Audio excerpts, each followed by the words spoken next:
장관은 오늘 기자간담회에서 다음 달 전기요금 4.9원 이상 인상 관련 질문에 조금 더 요금 인상이 필요하다고 본다면서도 기획재정부와 협의가 이루어지고 있어 예단하기 어렵다고 말했습니다. 박 차관은 또 다음 달부터 메가줄당 0.4원씩 올릴 예정이었던 가스요금도 추가 인상을 검토하고 있다고 설명했습니다. 끝으로 날씨입니다. 오늘은 전국이 대체로 맑겠지만 남해안과 제주도에는 가끔 구름이 많이 끼겠습니다. 내일은 중부와 호남 지역은 대체로 맑겠지만 영남과 전남 남해안, 제주도에는 가끔 구름이 많이 끼겠습니다. 강원 내륙과 충북, 경북 내륙에는 아침까지 안개가 끼는 곳이 있겠습니다. 서울 지방 현재 기온은 19도, 습도는 65%입니다. KBS 1라디오 10시 뉴스를 마칩니다. 아나운서 박주아였습니다. KBS.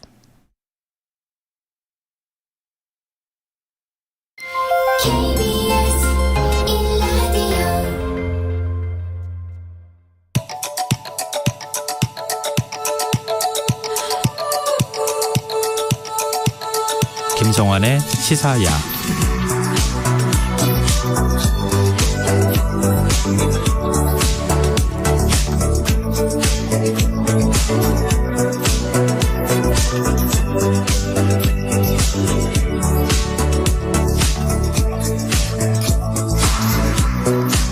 하루의 마무리, 오늘도 함께 하시죠. 시사평론가 김성환입니다. 한 온라인 커뮤니티에 10대 어린이를 연쇄 성폭행한 성범죄자의 신상 공개를 촉구하는 글이 올라왔습니다.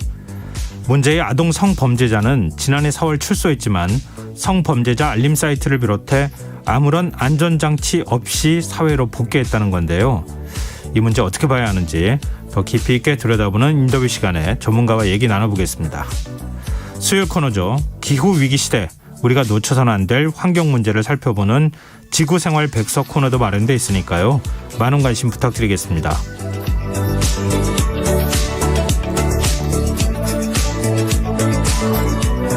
김성환의 시사에는 청취자 여러분들의 관심과 참여 기다립니다. 방송 내용과 관련해 의견 있으신 분들은 문자 보내주십시오. 당첨된 분들께는 모바일 쿠폰 보내드릴 텐데요. 참여하실 번호는 샵9730이고요.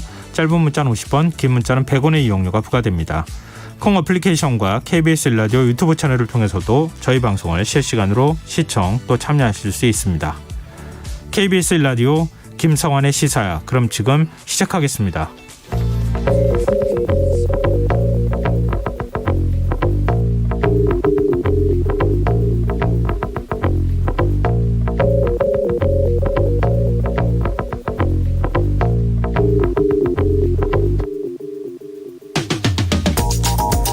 국회의원의 이해충돌 문제가 또다시 도마 위에 올랐습니다. 경실련이 국토교통위원회를 비롯해 부동산 정책과 직접 관련이 있는 국회 상임위 4곳을 대상으로 부동산 보유 현황을 분석했는데요. 46명의 국회의원이 이해충돌 소지가 있다는 조사 결과를 내놨습니다. 주택을 여러 채 보유하거나 농지를 1000제곱미터 이상 소유한 사례가 대표적인데요. 이런 상황은 어떻게 봐야 할까요? 경실련은 해당 의원들에게 소명을 요구했지만 의혹이 제기된 의원 가운데 절반 이상이 제대로 설명하지 않았다고 하는데요. 국회의원 이해충돌법 방지법이 유명무실한 것도 한몫하고 있다는 지적이 나옵니다. 국회는 한국토지주택공사 LH의 부동산 투기 사태가 국민적 공분을 일으켰을 당시 국회의원 이해충돌 방지법을 통과시켰지만 법만 만들어 놓았을 뿐 세부 규칙을 마련하지 않으면서 법이 제대로 작동하지 않고 있는 상황입니다. 뉴스에 조금만 관심이 있는 분들이라면 다 아시겠지만 국회의원의 이해충돌 문제는 회기마다 반복되고 있습니다. 지난 20대 국회에선 박덕흠 의원이 국토위 위원으로 6년 동안 활동하면서 친인척 명의 건설사의 공사 수주에 영향을 끼쳤다는 의혹이 제기되기도 했고요. 이상직 전 의원 역시 이해충돌 문제로 파문을 일으킨 바 있는데요. 이제라도 국회가 국민 눈높이에 맞는 변화의 움직임을 보여줘야 하지 않겠습니까? 슬그머니 상황을 감춘다고 해서 문제가 덮어지는 건 아닐 겁니다.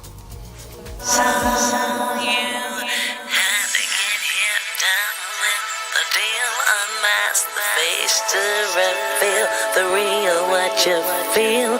You and your everyday situations, all the unnecessary complications. 오늘 밤 당신 안에 꿈틀거리는 지식 충전 본능이 깨어납니다. 여러분의 자유탐구 영역 김성환의 시사야.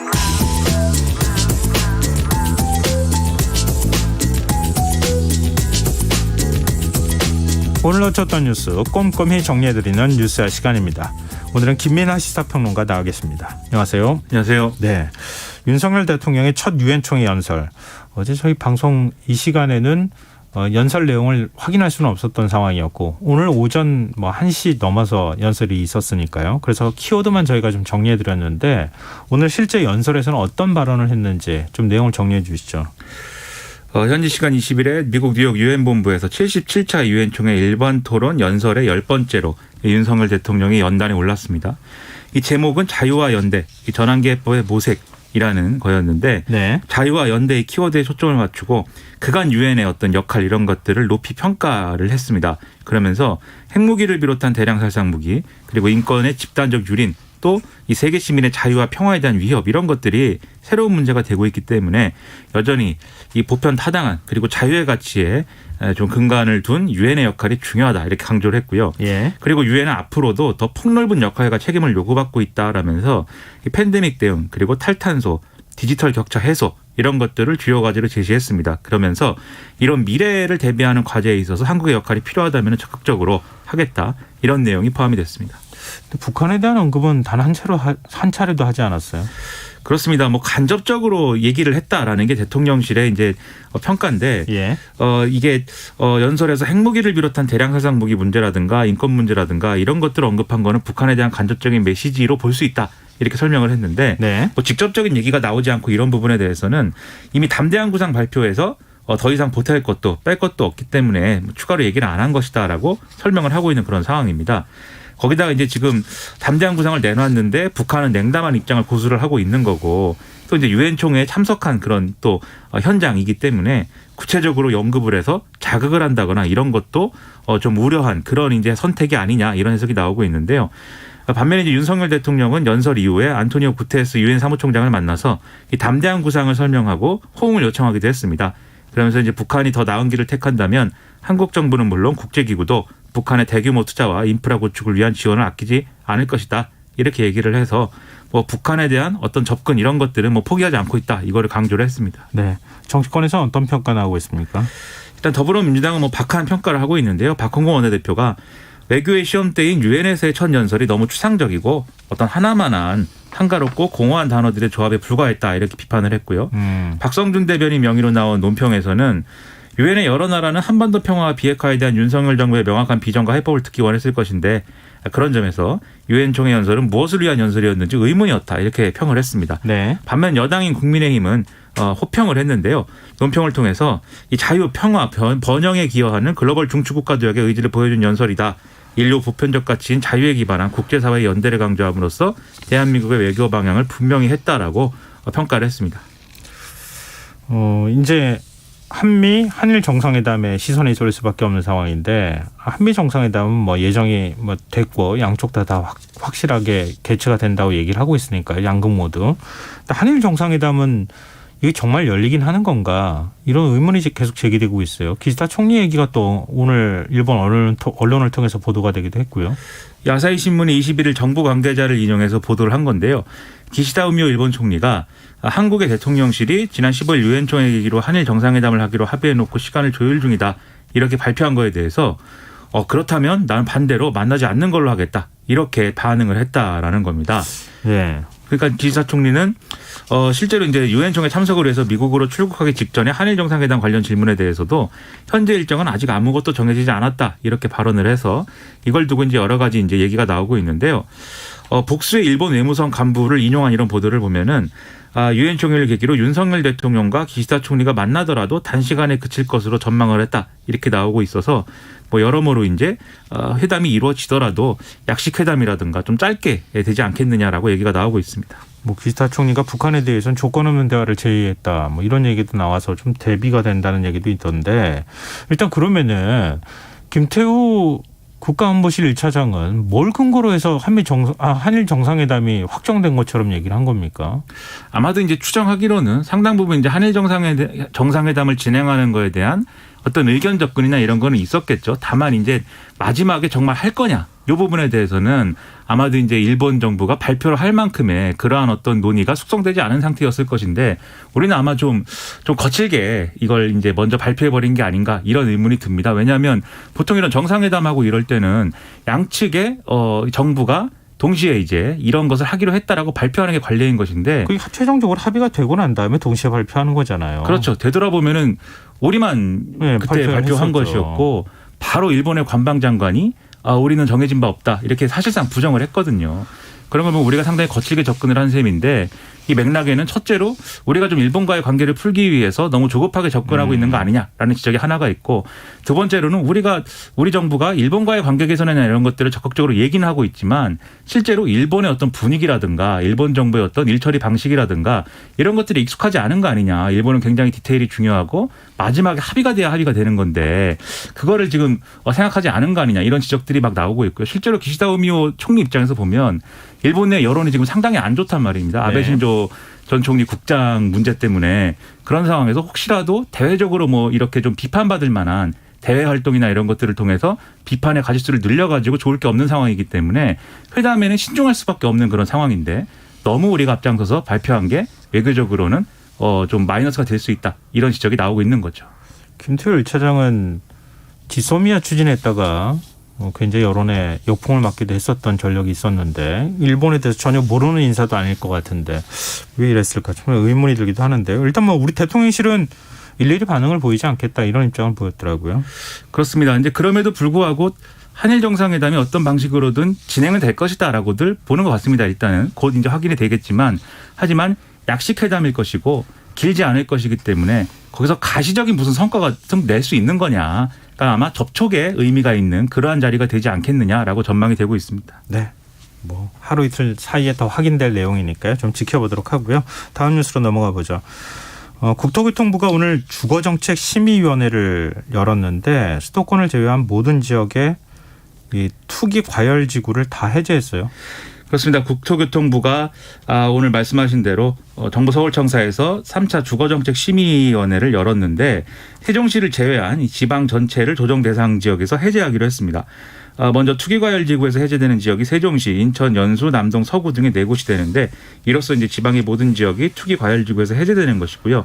현재 101곳인 조정 대상 지역도 41곳에 대한 해제가 이루어져서 총 60곳으로 이제 줄어들었습니다.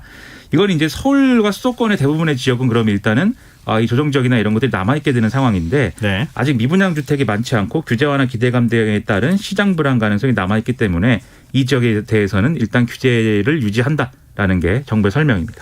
규제를 해제하면 어떤 변화가 있는 겁니까?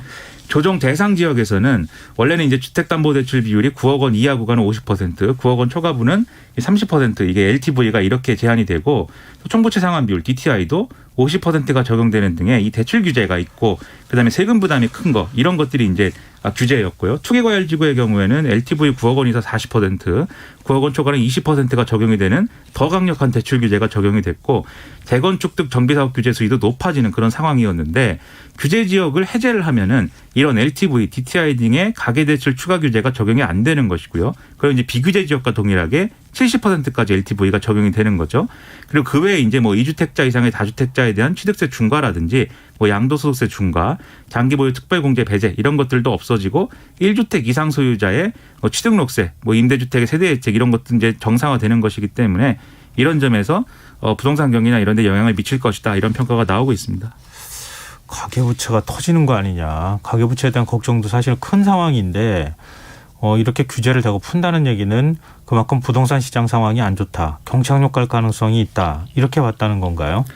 최근에 주택가격 하락폭이 확대됐다. 정부가 이렇게 보고 있고 그다음에 여기에 더해서 금리가 올랐지 않습니까? 예. 그러니까 이게 일종의 하향 안정 요인이 증가하고 있다라고 보이는 이런 대외적인 요건이 있는데 여기에 더해서 지방의 경우에는 이 주택가격의 하락폭이 확대가 되고 있고 그리고 미분양이 증가를 하고 있는 그런 상황이어서 이 지방은 오히려 규제 지역의 해제가 필요한 것으로 판단을 했다.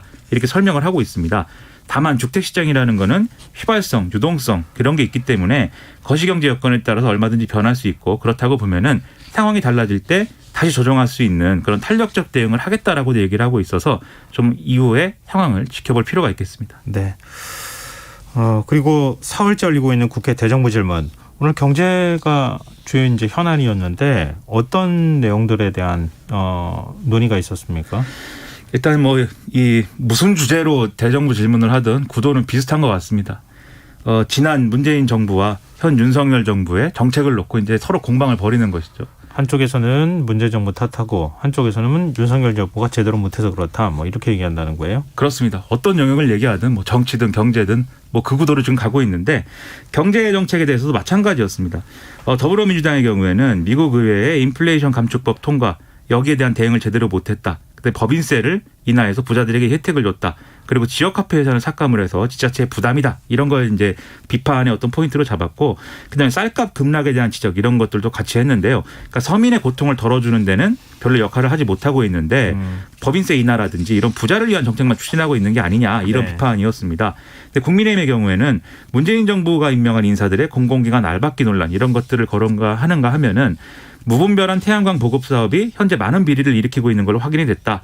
그리고 노동 시간을 획일적으로 줄여서 노동 경직성과 갈등만 증가시켰다라는 등의 비판을 했고요. 그래서 문재인표 경제 정책을 빨리 폐기해야 된다. 이런 주장을 하는 등의 뭐 이런 공방이 진행이 됐습니다. 영민관 시축 문제 계속 논란이네요. 그렇습니다. 이 관련 예산이 이 기재부 심의를 어떻게 통과했느냐 이게 오늘 좀 여러모로 쟁점이 됐는데요. 네. 여기에 대해서 추경호 경제부총리가 일부 답을 했습니다. 대통령 비서실에서 8월 달에 영빈관 신축 관련 예산을 심의해 줄 것을 요청을 했고 그 내부 검토 과정을 거쳐서 예산에 반영했고 그다음에 국회에 제출한 것이다. 이렇게 설명을 했는데 그러니까 더불어민주당 측에서는 그러면 대통령에게는 내용이 보고가 됐느냐라고 물었는데요. 네. 추경호 부총리는 대통령에게 이 사업을 보고하지는 않았다. 그 예산에 대해서 전체적인 총량, 기조, 그다음에 핵심 국정과제의 사업 뭐 이런 것들에 대해서는 보고를 하지만 개별 사업에 대해서 뭐 대통령실이 낸 예산이라고 해서 전부 보고하는 것은 아니다. 이렇게 얘기를 했습니다. 그러니까 이 영빈관 신축 관련 예산이라는 것은 실무진 정도에서만 공유가 됐고 이게 왔다는 거고 대통령도 뭐 잘 몰랐을 것이고 그러면 한덕수 국무총리는 신문을 보고 알은 뭐 그런 상황이 이제 되는 거죠. 근데 뭐 대통령실에서 대통령한테 보고했을 가능성도 있는 거니까 뭐 대통령이 몰랐다 이렇게 단정하기는 어려울 것 같고 이게 굉장히 중요하네요. 대통령실에서 8월에 예산 반영을 공식 요청했다 이렇게 되는데 대통령실이라고 하면 대통령 비서실장 정도는 알았어야 되는 거 아닙니까? 수석 비서관 회의 때 수석들도 알았을 가능성이 있다는 얘기인데 그러면 공식적으로 요청하지 않고 그러면은 뭐 예를 들면 비서관급이나 이런 데서 요청을 했다는 얘기가 되는 거예요? 그것도 정확하게 우리가 판단할 수는 없는 것이죠. 그래서 대통령의 해명 이전에 그 지시사항이 있지 않습니까? 예. 국민들이 불편해하는 사안에 대해서는 이거를 하지 마라 이렇게 지시를 했는데 대통령이 이 예산에 대해서 이미 잘 알고 있고 대통령이 주도해서 뭐 이렇게 제시한 예산이라고 하면은 그러한 설명은 아니지 않았을까라는 의문은 좀 있거든요. 예. 과연 그럼 대통령실이 어떤 과정을 통해서 어떤 수준으로 논의를 한 것인지에 대해서는 아직은 이제 풀리지 않는 어떤 의문이 있다 이렇게 볼 수가 있겠습니다. 좀 설명을 좀 제대로 하면 어떨까 싶은데 속 시원하게 설명이 안 나오네요. 대통령실 이전에 관한 논쟁도 있었죠. 그렇습니다. 이 국정감사를 이제 야당이 준비를 하면서 예. 예산을 이제 좀 찾아보니까 사실상 대통령실 이전 관련 예산이 여기저기에 이제 반영이 돼 있더라 뭐 이런 거거든요. 네. 오늘 쭉 이제 언론 보도를 통해서 이런 것들이 쭉 이제 거론이 됐는데 지금 이제 대통령 비서실이 국가 사이버 안전 관리 시스템 구축 및 개발에 모두 50억 원의 예산을 책정했다. 이게 보도가 됐습니다. 네. 근데 이 민주당이 보니까 이게 만약에 국가 사이버 안전 관리의 어떤 전반적인 그런 관련 예산이라면 행안부나 국가안보실이 이제 담당하는 게 맞을 텐데 대통령실 정보보안팀이 사업을 맡겠다는 거는 결국은 대통령실의 전산 시스템을 정비하려는 것이고 그게 그러면 이제 용산으로 이전한 거에 대한 영향이 아니겠느냐 이렇게 이제 의심하는 그런 내용이 보도가 됐고요. 네. 그다음에 기재부가 제출한 예산을 보면은 용산 대통령실로 반입되는 택배 우편물을 검색하는 통합검색센터를 새로 짓는 예산으로 24억 700만 원을 편성한 것이 드러났다. 이것도 이제 보도가 됐습니다. 네. 지금은 폭발물이나 화학약품이 반입되는지를 수작업으로 임시 컨테이너에서 이제 검색을 하고 있기 때문에 새로 짓자 이런 내용이고요.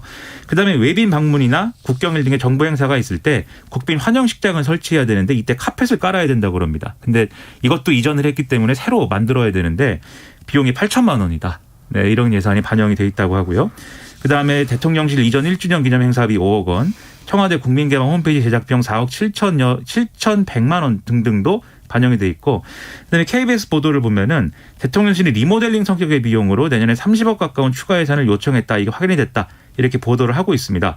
그리고 또 내년도 대통령 경호처 예산 중에 건설비가 93억 원이 넘는데 이게 과거 정권 문재인 정부 당시에 경호처 건설비에 견줘 보면은 2배 이상 많은 금액이어서 이것도 이전 관련 예산인가 의문 이런 게 제기되고 있다라는 보도가 나오고 있습니다. 네. 좀 이렇게 한꺼번에 모아가지고 설명해 주면 안 되나 그런 생각이 좀 드네요. 이게 다 지금 쪼개져 있어가지고 얼마인지 예산을 좀 확인하기도 좀 어려운 상황인데 대통령실과 정치권 입장도 좀 살펴볼까요? 일단 이제 더불어민주당의 경우에는 이런 내용들을 근거로 해서 상당히 강하게 비판을 하고 있습니다.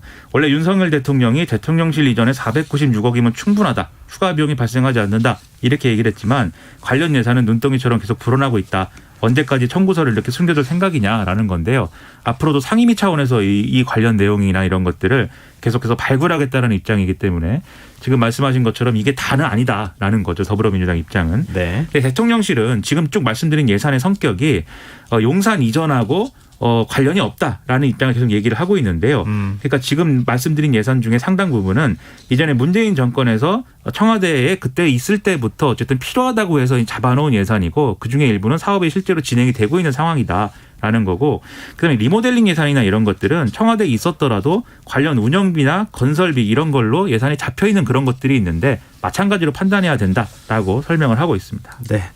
자, 그럼 여러분께서는 KBS 라디오 김성환의 시사야와 함께하고 계십니다. 계속해서 뉴스야 이어가겠습니다. 오늘 여야 원내대표가 만났네요. 그렇습니다. 주호영 원내대표가 오후에 취임 인사차 민주당 원내대표실 찾아서 30분간 박홍근 원내대표 예방을 했는데요.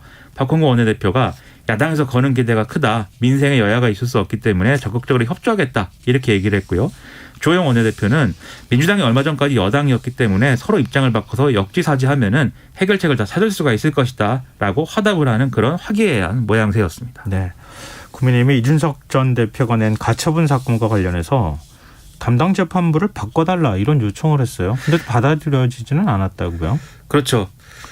지금 이제 국민의힘이 이 법원에 이준석 전 대표가 정진석 비대위원장 등을 상대로 제기한 가처분 사건의 담당 재판부를 바꿔달라고 요청했지만 거부한 겁니다. 법원이. 일단 국민의힘의 주장은 지금 이 사건을 제50일 민사부가 맡게 되는데 지난번에 가처분 심리에서 법적 영역을 넘어서 정치 영역까지 판단해서 이미 신뢰를 잃었다 이 주장을 이제 하면서 바꿔야 된다 이렇게 얘기를 하고 있고요. 예. 임명 효력 정지 가처분 대상인 전주의 비대위원이 재판장인 황정수 부장판사하고 서울대 법대 동기이기 때문에 이게 부적절하다 이렇게 지적을 했고, 그다음에 다른 민사부가 있는데 모든 가처분 신청을 제50일 민사부에 배당하는 것은 공정하지 않다라는 거였습니다. 그래서 50일 민사부 외에 제52 민사부에다가도 배당을 해달라라는 이런 요구를 했던 겁니다. 근데 서울대 법대라고 하면은 다 충돌하는 거 아니에요? 너무 많아가지고. 그렇죠. 서울대 법대 나온 사람들이 그러니까요. 많은데 저는 아닙니다만. 근데 법원은 일단은 뭐 요청을 받아들이지 않았는데요. 어떤 이유 때문이었습니까? 그러니까 결론적으로 제50일 민사부에서 제52 민사부로 배당을 바꿔야 되는 문제인데 법원은 이렇게 봤습니다. 이 제52 민사부라는 곳은 대법원 공직자윤리 권고 의견 8호에 해당하는 사유로 제50일 민사부 재판장이 관여할 수 없는 사건을 담당하는 예비재판부다. 근데 이 권고 의견 8호가 뭐냐면 법관의 2촌 이내 친족이 근무하는 법무법인이 수임한 사건 등은 해당 재판부에서 처리하지 않는 게 바람직하다. 이 내용이거든요. 지금 국민의힘 주장은 여기에 해당하지 않기 때문에 그렇게 배당하는 것은 원칙상 어렵다라는 게 법원의 판단입니다. 이준석 전 대표 반응은요? 페이스북에다가 이거 뭐 지연 전술 아니냐, 지연 전술이라고 받아들이겠다 이렇게 썼는데요. 전주의 의원하고 재판장이 서울대 동기라서 교체해달라는 것은 말도 안 된다. 그리고 신청을 하더라도 이준석 전 대표 자기가 이제 신청을 해야지 본인들이 유리할까 봐 기피 신청을 한다는 게 말이 되는가 이렇게 꼬집었고요. 이준석 전 대표 측 변호인단도 입장문 통해서 결국 국민의힘 주장은 법원과 재판부를 겁박하고 사법부를 신여하겠다는 의도이다라면서 강하게 반발했습니다. 우리 정진석 비대위원장과 유상범 의원이 주고받은 문자 이게 사진으로 찍혀가지고 또 언론에 보도가 됐잖아요. 근데 그 이후에 지금 후폭풍이 있는 상황인데 국민의힘이 법적 대응을 언급하고 있어요. 기자들이 상당히 반발하고 있더라고요. 그렇습니다. 국민의힘 미디어국의 보도자료를 보면은 이 대화 내용이 이제 이전 대화 내용인데 마치 당일에 대화한 것처럼 보도한 노컷 뉴스에 대해서 명예훼손, 업무방해, 정보통신망법 위반에 대해서 법적 대응을 취하겠다라고 했는데 예. 국회 사진기자단이 성명을 냈습니다.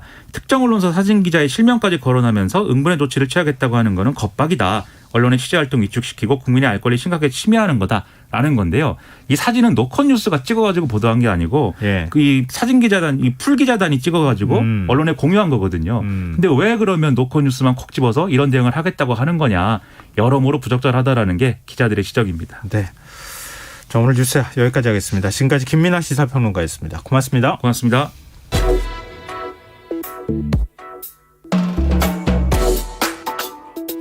더 나은 내일을 준비하는 시간 KBS 1라디오 김성환의 시사야. 지난 19일 웹사이트에 올라온 글이 주목을 받고 있습니다. 10세 여아만을 골라 성폭행한 아동 성범죄자가 신상 공개와 같은 안전장치 하나 없이 출소 후에 사회에 나와 있다. 그러면서 신상 공개를 촉구한 글이었는데요. 왜 신상 공개가 이루어지지 않았던 건지 성범죄를 전문으로 다루는 이은의 변호사 연결해서 얘기 나눠보도록 하겠습니다. 변호사님 안녕하십니까? 안녕하세요. 네. 일단 19일에 올라온 게시글 내용부터 좀 살펴봤으면 좋겠는데요. 10살 네. 여자아이만 골라서 성폭행한 아동 연쇄 강간범이 지난해 출소했는데 신상 공개가 전혀 되지 않았다. 이런 내용인 거죠? 네, 맞습니다. 이제 이 사람이 그 2004년 11월에 이제 서울 마포구에 있는 가정집에 침입해서 이제 피해자, 이제 당시 10대였던 피해자에게 이제 위협을 하면서 성폭행을 하고, 이듬해인 4월에도 아파트에서 놀고 있는 이제 아동에게 접근해서 이 승용차로 데려가가지고 추행을 하고 유사성행위를 시키고 막 협박을 하고, 그 이듬해 다시 3, 4월에도 아동을 차로 이제 유인해서 성폭행을 저지르고 이랬던 거예요. 근데 이 사람이 이제 이 당시에 이제 이런 일련의 범죄들을 했던 이 대상자들이 보면은 한 10살쯤 된 여자 아동들이었던 거예요. 예. 그리고 이 사람들이 사실 이 사람이 이 가해자가 알고 보면 1990년대 초반에 미성년자를 이제 추행하거나 이제 추행 미수 이런 이제 전력이 있었던 사람이었는데요. 이제 그러다 보니까 이 사람의 이제 죄질이 되게 나쁘게 평가돼서 당시 법정 최고형이 이제 관련해가지고 15년이었는데 서울 서부지방법원에서 이에 대해서 이제 굉장히 높은 수위로 다 적용해가지고 이제 처벌을 하긴 했어요. 예. 그런데 문제는 이 당시에는 이제 이런 어떤 이 신상정보 공개라든가 이런 걸 고지한다든가 전자발찌 이제 착용 이런 어떤 제도 같은 것들이 없었던 거예요. 이제 법이 시행되기 전이었던 거죠. 그래서 이제 이런 사람이 지금 출소하게 되었는데 지금 이제 이렇게 안전장치 없이 나와도 되겠느냐라는 이제 그런 게시글이 올라왔던 거고, 사실은 그동안에 이제 최근에 보면은 조두순이 출소할 때라든가 예. 얼마 전에 이제 김근식이라는 사람이 이제 막 화제가 됐었죠. 그것과 이제 별반 내용은 다르지 않은데 사실 우리 사회가 얼마나 이제 재범을 할 수 있는 사람들을 이렇게 사회로 다시 맞는 어떤 상태에 대해서 무방비한 것인가에 대한 이제 우려의 목소리라고 보시면 되겠습니다. 지금 판결문이 함께 올라왔기 때문에 이 글 내용을 네. 조금 더 신뢰하게 되는데요. 일단 네. 사건의 내용하고 판결문 내용으로 볼 때 이게 거짓으로 꾸미거나 그렇게 네. 한 내용 글이라고 보기는 좀 어렵겠죠? 이제 거짓인지 사실인지를 정확하게 이제 글을 올린 분하고 제가 직접 대화를 해본 건 아니라서 알 수 없지만 네. 사실 판결문 없이 썼다고 보기에는 여러 가지 이제 표현 이제 이렇게 어떤 사건을 나열하는 어떤 방법이라든가 이제 순서 어떤 여러 가지 내용 이런 법적인 법리 같은 것들이 상당히 이게 판결문에 근거한 것이겠다라는 생각을 주는 어떤 내용입니다. 게다가 예. 사실은 이제 우리가 이런 청소년 보호, 아동 청소년의 성보호라든가 이런 부분에 대한 개념, 피해자 보호에 대한 개념 이런 거를 이제 갖게 된 게 우리 사회가 그렇게 오래되지 않았어요, 사실은. 예. 그러다 보니까 이제 극악한 범죄를 저지르고 한 뭐 15년, 20년 이렇게 이제 그때쯤 저질러서 이렇게 그 중형을 받고 이런 사람들이 이제 복귀할 때쯤 돼서 보면은 사실은 그 사이에 만들어 놓은 어떤 피해자 보호나 혹은 사회 안전장치에 가까운 그런 재범 우려 방지를 위한 이런 장치들로부터 벗어나 있는 부분들이 이제 존재하는 것이죠. 지금 성범죄자 신상 공개가 이루어지는 그 기점을 언제 몇 년도로 잡아야 됩니까? 그 청소년 성보호에 관한 법률 시행령, 이제 이 청소년 성보호에 관한 법률 자체가 요런 이 도입된 게 2006년 6월 30일인 거예요. 그래서 청소년 대상 성범죄자 신상 공개 자체가 2006년 6월 30일부터 시작된 건 거예요. 그런데 이 지금 문제가 되고 있는 사람은 범죄를 2004년 11월, 2006년, 2005년에 각각 이제 봄에 저질러요. 이 6월 30일이 되기 전에. 예. 그러니까 이제 4차례에 걸친 범행을 저질러서 이제 처벌을 받게 됐는데 문제는 이런 이제 아동 청소년 대상 성범죄자 신상 공개 이 적용이 되는 그 시점에 있질 않은 거예요. 근데 지금 반복적이고 상습적으로 아동 성범죄를 저지른 네. 사람인데, 네. 형 만기 출소 후에 지금 이제 사회로 복귀해서 생활하고 있는 거 아닙니까? 네, 근데, 맞습니다. 이제 성범죄자 아동 청소년 성범죄자 신상 공개와 관련한 규정이 만들어지기 전에 범행을 저질렀기 때문에 신상 공개가 네. 이루어지지 못하고 있다 이런 건데 네. 법리상으로는 이렇게 소급 적용이 불가능한 겁니까? 아예 안 되는 겁니까? 그러니까 불가능하냐라고 물어보면 이제 아예 불가능한 일이라는 게 있다라고 말하기는 어렵겠지만 예. 사실은 불가능에 가깝다라고 볼 수밖에 없는 게 이제 우리가 왜 이제 한 번 처벌한 것에 대해서 다시 처벌하지 못하게 되어 있고 예. 소급입법하기가 어렵고 이 사람이 이미 이제 어떤 죄에 대해서 이 죄가를 다 치르고 나왔는데 사회가 보니까 넌 지금 우려스러워. 그러니까 너의 권리를 침해하는 거지만 이걸 해야겠어라고 할 근거가 굉장히 좀 부실한 것이죠. 왜냐하면 사실은 이 사람이 이제 이 징역을 살고 있는 동안에 교화가 되어 있을 수도 있고 사실 별로 기대하지는 않습니다만 네네. 이제 여러 가지 어떤 이런 형사법 제도의 이제 시행과 이런 것들과 맞물려서 봤을 때 단정해서 이제 이미 법 적용 이제 그 당시에 판결을 받을 때 적용되지 않았고 그리고 그 후에 뭔가 법이 이제 그 직후에라도 생겨서 이제 뭔가 소급 대상으로 뭔가 이렇게 만들어져 가지고 되는 거면 모르겠는데 뭔가를 소급해서 적용하는 건 거의 어려워서 이게 계속 문제가 되고 있는 지점 중에는 친족 성폭력 사건 같은 경우도 이제 이 아동 시절에 이제 피해를 입은 경우에 이제 지금 같은 경우에 아동 청소년 시절에 입은 성폭행 같은 경우는 시효를 다 열어놨는데 예. 이게 이 법을 시행하기 전에는 적용이 안 된단 말이에요. 근데 예. 이러한 것들도 다 안 되고 있는 이유가 소급 입법을 하기가 어렵기 때문입니다. 근데 지금 이제 글 올린 사람은 성범죄자 신상 공개를 위해 법무부에 전화 한 통씩만 해달라 이렇게 호소를 하고 있거든요. 네. 법무부 차원에서 취할 수 있는 조치가 있습니까? 사실은 지금 현실적으로는 좀 어려운 부분이 있습니다. 그러니까 지난 2006년에 미성년자 11명을 대상으로 이제 성폭행을 했던 혐의로 징역 15년을 선고받았던 김근식 같은 경우에도 이제 지금 신상 정보 이 등록제도나 공개고지 명령 대상에 포함되지 않아서 이제 논란이 일었었는데요. 왜냐하면 이게 이제 선고 당시에는 이 제도가 도입이 되지 않았었어요. 예. 그래서 이제 이것 때문에 여성가족부가 작년에 이제 법원에다가 이 김근식의 정보공개 요청을 청구했고 이 부분이 받아들여지긴 했단 말이죠. 예. 그래서 이제 지금 그런 부분은 받아들여졌지만 성범죄자 알림이라고 이제 이 정보를 볼 수 있는 다른 제도가 있는데 온라인상에서 예. 이제 여기에서는 이게 공개가 되지만 이거를 이제 우편 같은 걸로 고지하는 제도가 있는데 그거에는 또 해당이 안 돼 시행된 후인 거예요. 그러니까 이제 법적 근거가 좀 존재하는데 지금 이 사건 같은 경우는 사실은 비슷하고 더 되게 이렇게 어떻게 보면 죄질이 나쁠 수도 있고 누가 더와 덜의 문제는 아니겠지만 네. 그럼에도 불구하고 이제 한두 달의 이제 차이 같은 걸로 이제 이 사람한테는 그걸 적용하기는 어려운 중입니다. 다만 그럼에도 불구하고 시민들이 이제 깨어있는 시민들이 이렇게 뭔가 이제 정부 부처에다가 이렇게 연락을 하고 뭔가 목소리를 내는 것은 유의미한 부분이 있다고 생각하는데요. 왜 그러냐면 네. 어떤 방법을 강구하든 아니면 이제 사실은 이거를 강제로 뭔가를 적용하기는 어렵지만 가해자에게 어떤 다른 종류의 이제 혜택 같은 걸 주면서 대신 이런 사회적 불안을 가중하고 있으니 그 당신 주변에 대한 순찰 강화나 이제 CCTV 카메라 같은 걸 설치할 수도 있지만 그런 거 외에 스스로 이 뭐 사회에서 하고 있는 어떤 그 교육 프로그램이라든가 혹은 보호관찰 제도 같은 데 동의를 해주면 좋겠다 같은 것들을 노력할 수 있잖아요. 예.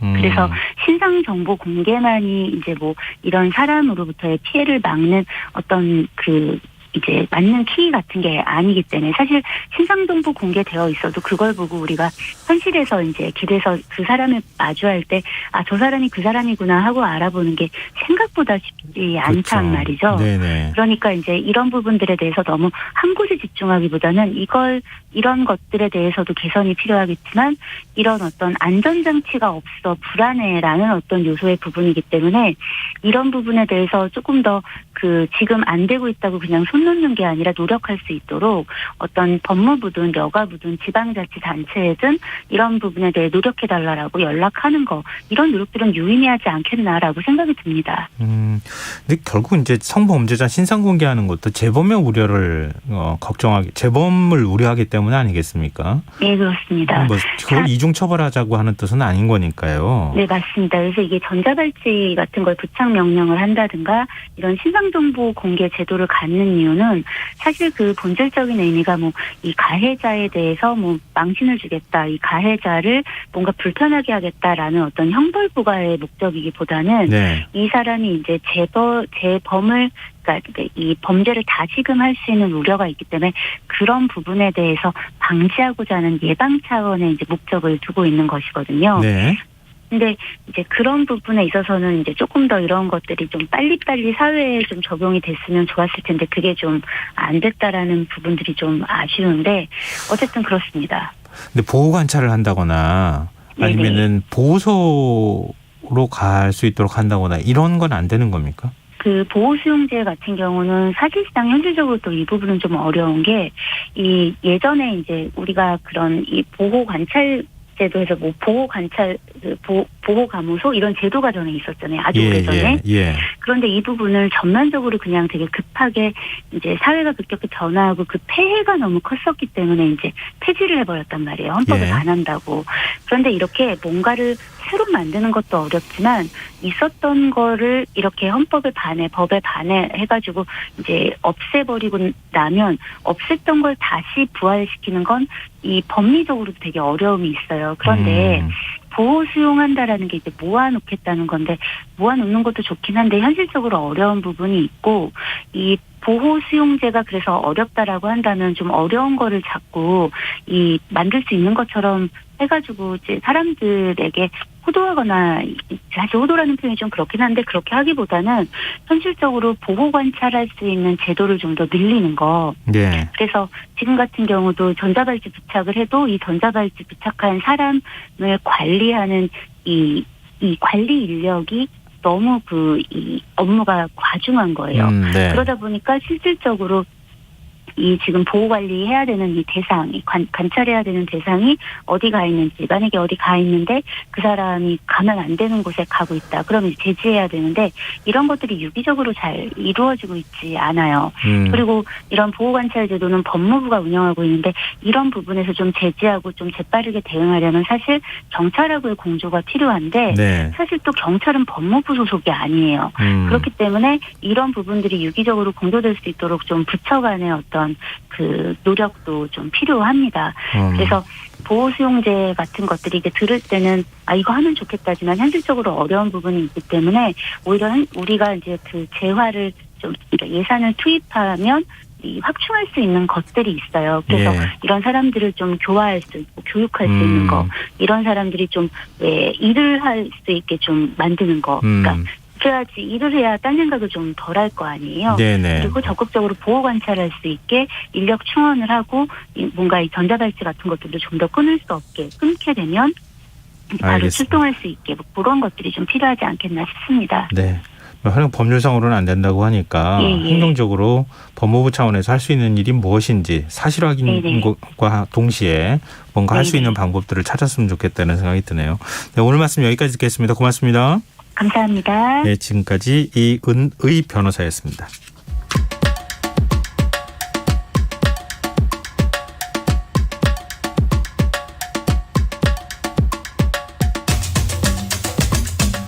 엘리자베스 2세 여왕 서거 이후 영국의 미래에 대해 관심이 쏠리는데요.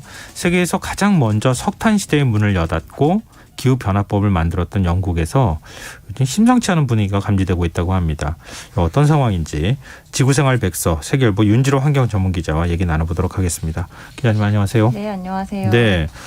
이 공교롭게도 영국에 출장을 다녀오셨어요. 지금 그 서거 이 기간하고 같이 맞물려 있었던 거예요? 네, 뭐 여왕 서거 때문에 간 건 아니고 사실 네. 다른 뭐 환경 분야 취재 때문에 이제 다녀온 출장이었는데요. 우연히 이제 그 기간이 겹쳐서 저도 이제 그 좀 이제 평소에는 느끼기 어려운 그런 이제 특별한 좀 분위기 속에 다녀왔습니다. 네. 뭐 저는 이제 뭐 출장 기간이 일정이 이렇게 막 여유가 있는 게 아니어서 6시간, 7시간 이렇게 줄 서 있을 수가 없어서 그냥 얼른 이렇게 인증샷만 찍고서 얼른 빠졌는데. 근데 도심의 분위기는 뭐 다 느끼셨을 것 같아요. 네, 맞아요. 거기 네. 이제 뭐 어디를 가든지 뭐 지하철부터 뭐 길거리 상점, 뭐 전광판 이런 데 다 이제 여왕 사진 걸려 있고 그 앞에 막 꽃 놓여 있고 이런 거부터 해서 이제 곳곳에서 사람들이 막 꽃을 들고 다닌다든가 뭐 이런 걸 보니까 아, 확실히 이제 분위기가 좀 남다르구나 이런 걸 느낄 수 있었고 제가 이제 취재차 만난 분한테 한번 궁금해서 진짜 어떤 느낌이냐라고 여쭤봤더니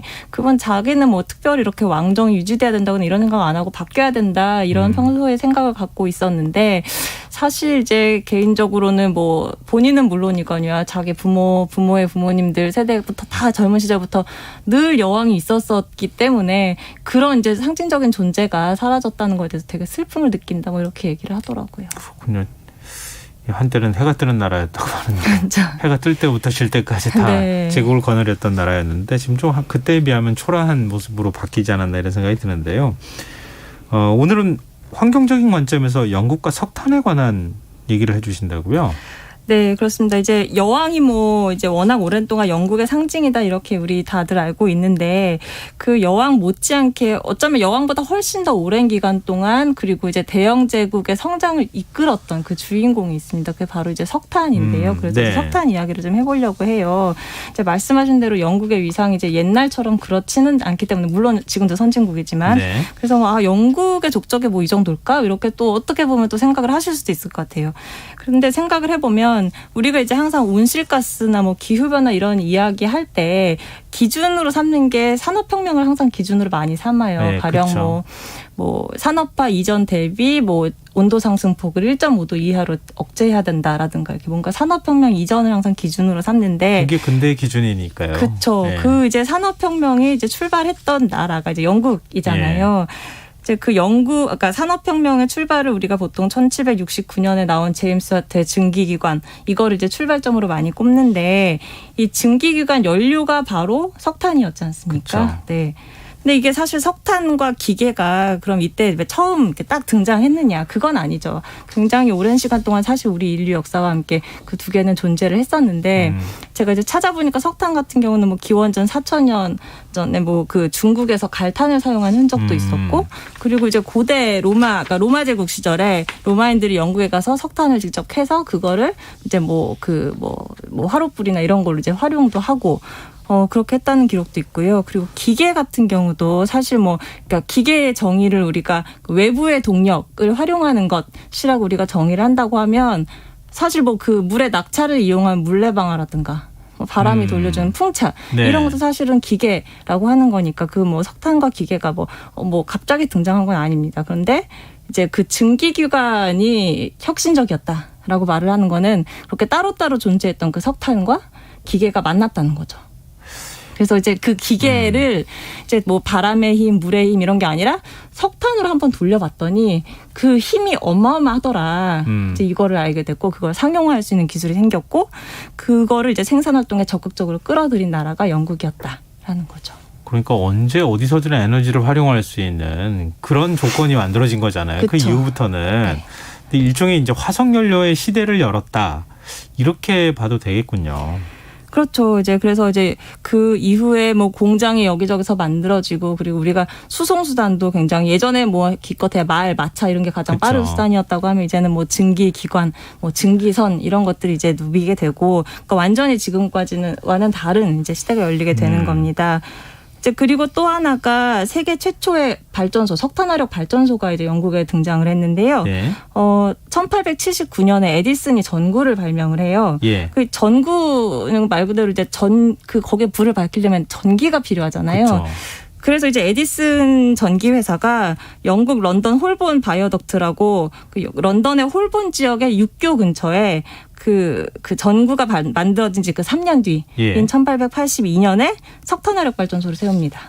여기 그 런던에 가로등이 좀 있었는데 그거를 이제 거기에 불을 밝히기 위해서였다고 해요. 예. 그래서 맨 처음에는 한 1,000개 미만의 가로등을 밝혔다고 하고 뒤에는 이제 한 3,000개까지 이제 불빛을 밝혔다고 하고 또 이제 좀 이제 근방의 주택에도 전기를 공급을 했는데 여기가 이제 적자가 심해서 오래 운영되지는 못했어요. 86년. 그러니까 한 뭐 4년? 예. 4년 정도 있다가 문을 닫았지만 어쨌든 이제 석탄 화력 발전소라는 게 처음으로 등장을 한 곳 역시 영국이었다. 네. 근데 이렇게 하다 보니까 이제 사람들이 석탄의 쓸모에 대해서 눈을 뜬 거잖아요. 그쵸. 그래서 이제 석탄 사용량이 엄청나게 늘고 그러면서 온실가스 배출도 이제 급증하게 되는데 이산화탄소 배출량을 보면요. 1750년에 한 935만 톤에서 1800년대 말에는 4억 톤대로 늘어나는데 엄청난 차이네요. 네.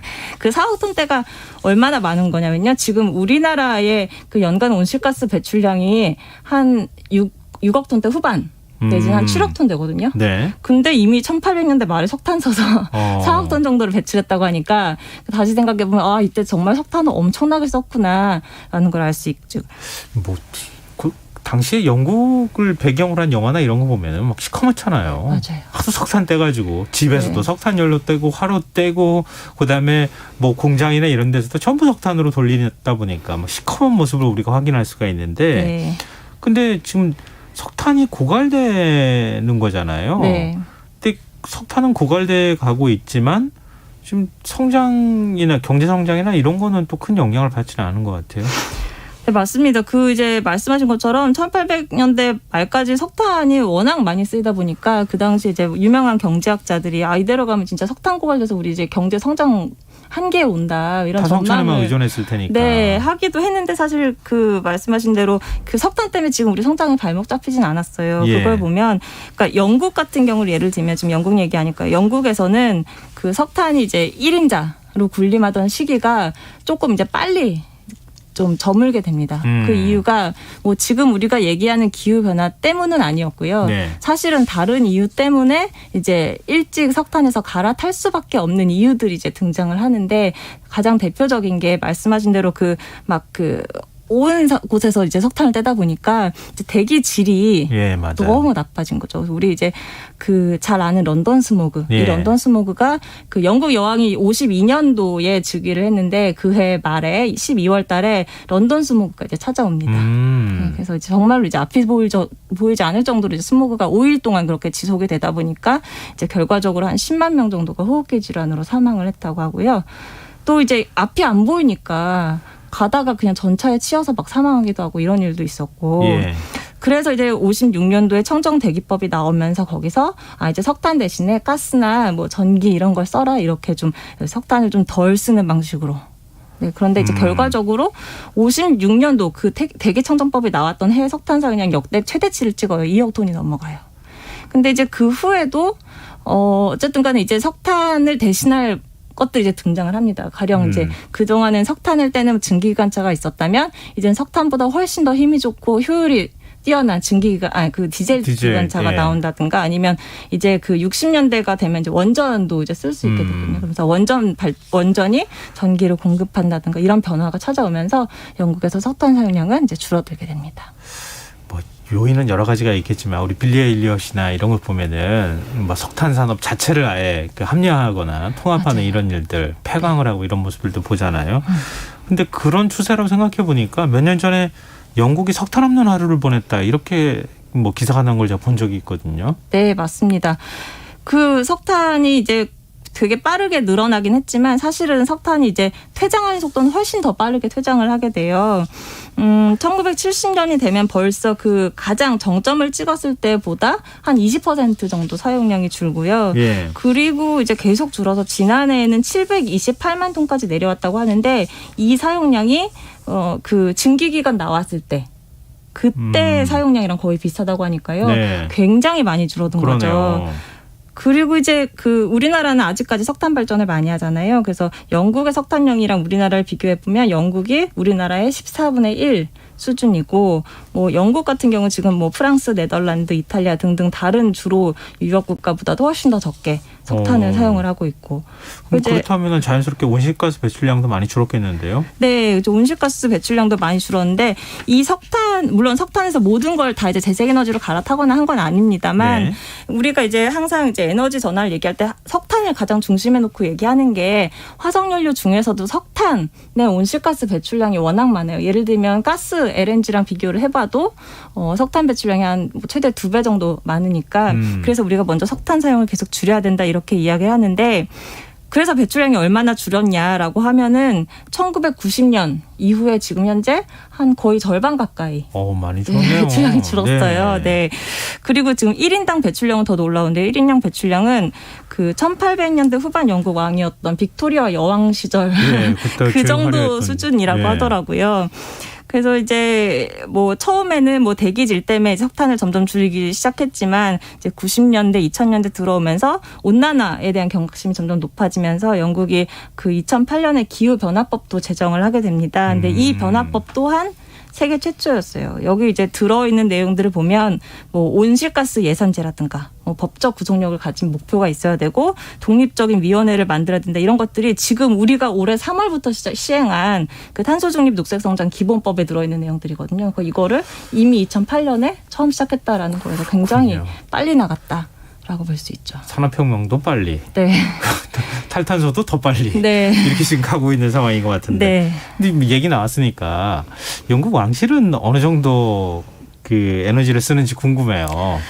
네, 저도 찾아봤는데요. 일단은 뭐 이제 그 영국 왕실도 뭐 그 차가 소유한 차량이 많을 거 아니에요. 그중에서 뭐 많은 것들이 전기차고 하이브리드고 뭐 그 여왕이 안장될 그 윈저성 같은 경우에는 한 40% 정도의 전기를 그 템스강 수력 발전으로 뭐 만든다고 하고 이런 이야기는 있지만 하지만 워낙 그 왕실 스케일이 남다르잖아요. 그래서 이제 뭐 일반 국민들이 한 연간 5톤 정도 배출을 하는데 네. 뭐 찰스 3세 왕 부부는 그냥 왔다 갔다 이동 수단만 통해서 400톤을 배출했다고 하니까요. 사실 네 어마어마한 배출을 하고 있는 건 맞죠. 왕실이 좀 더 노력해야겠는데요. 네. 좀 불가피한 측면도 있는 것 같기도 하지만 네. 어쨌든 굉장히 흥미로운 얘기였어요. 네. 영국에 많은 분들이 관심을 갖고 있고 영국의 역사와 함께 또 지금 탄소 배출의 역사가 어떻게 됐는지까지 저희가 살펴보는 시간이었어서 네. 한번 좀 다시 역사를 공부하고 싶은 그런 생각이 드는 시간이었습니다. 자, 지구생활 백서 오늘 여기서 마무리하겠습니다. 지금까지 세계일보 윤지로 환경전문기자와 함께했습니다. 고맙습니다. 네, 감사합니다. KBS 1라디오 김성환의 시사야 1부 순서는 여기서 마무리하겠습니다. 전 11시 정각 2부에 다시 찾아오겠습니다.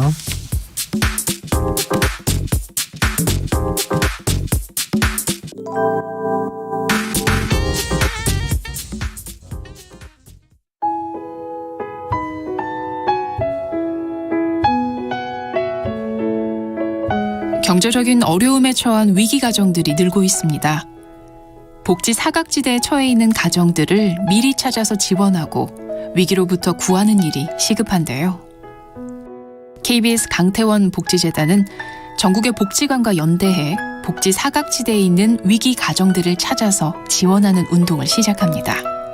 생활고로 인해 소중한 생명과 가정이 파탄나는 비극이 다시는 일어나지 않도록 이 일에 함께해 주십시오. 지역 복지 전문가로서 누구보다 위기 가정을 잘 찾아낼 수 있는 복지관과 관계자 여러분들의 많은 참여를 기다리고 있습니다. 지금 바로 KBS 강태원 복지재단 홈페이지에서 신청해 주세요. KBS 강태원 복지재단.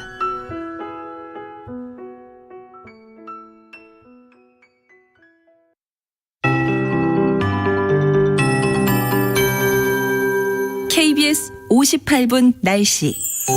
내일은 전국이 대체로 맑겠고 경상권과 전남 남해안, 제주도는 가끔 구름 많겠습니다.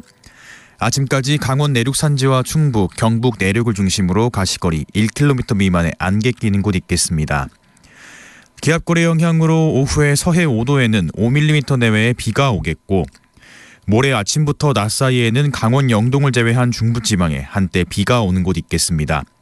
일부 지역에서는 돌풍과 함께 벼락이 치겠습니다. 내일 아침 최저 기온 서울 14도, 광주 15도 등 전국이 9에서 18도의 분포를 보이겠고 낮 최고 기온은 서울, 대구 25도 등 전국이 22에서 26도로 오늘과 비슷하겠지만 평년보다 낮겠습니다. 특히 당분간 내륙을 중심으로 일교차가 10도 내외로 크겠으니 환절기 건강관리에 유의하시기 바랍니다. 바다의 물결은 전 해상이 1.5m 내외로 비교적 잔잔하게 일겠습니다. 내일 전국의 미세먼지 농도 전 권역이 좋음으로 예상돼 바깥 활동하기에 좋겠습니다. 서울의 현재 기온 18.3도, 습도 65%, KBS 58분 날씨 박성준입니다.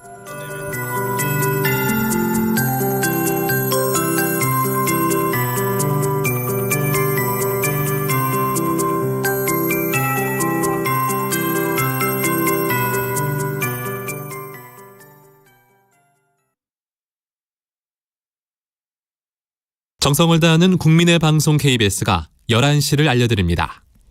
AM 711kHz, FM 97.3MHz, KBS 1라디오입니다. HLKA.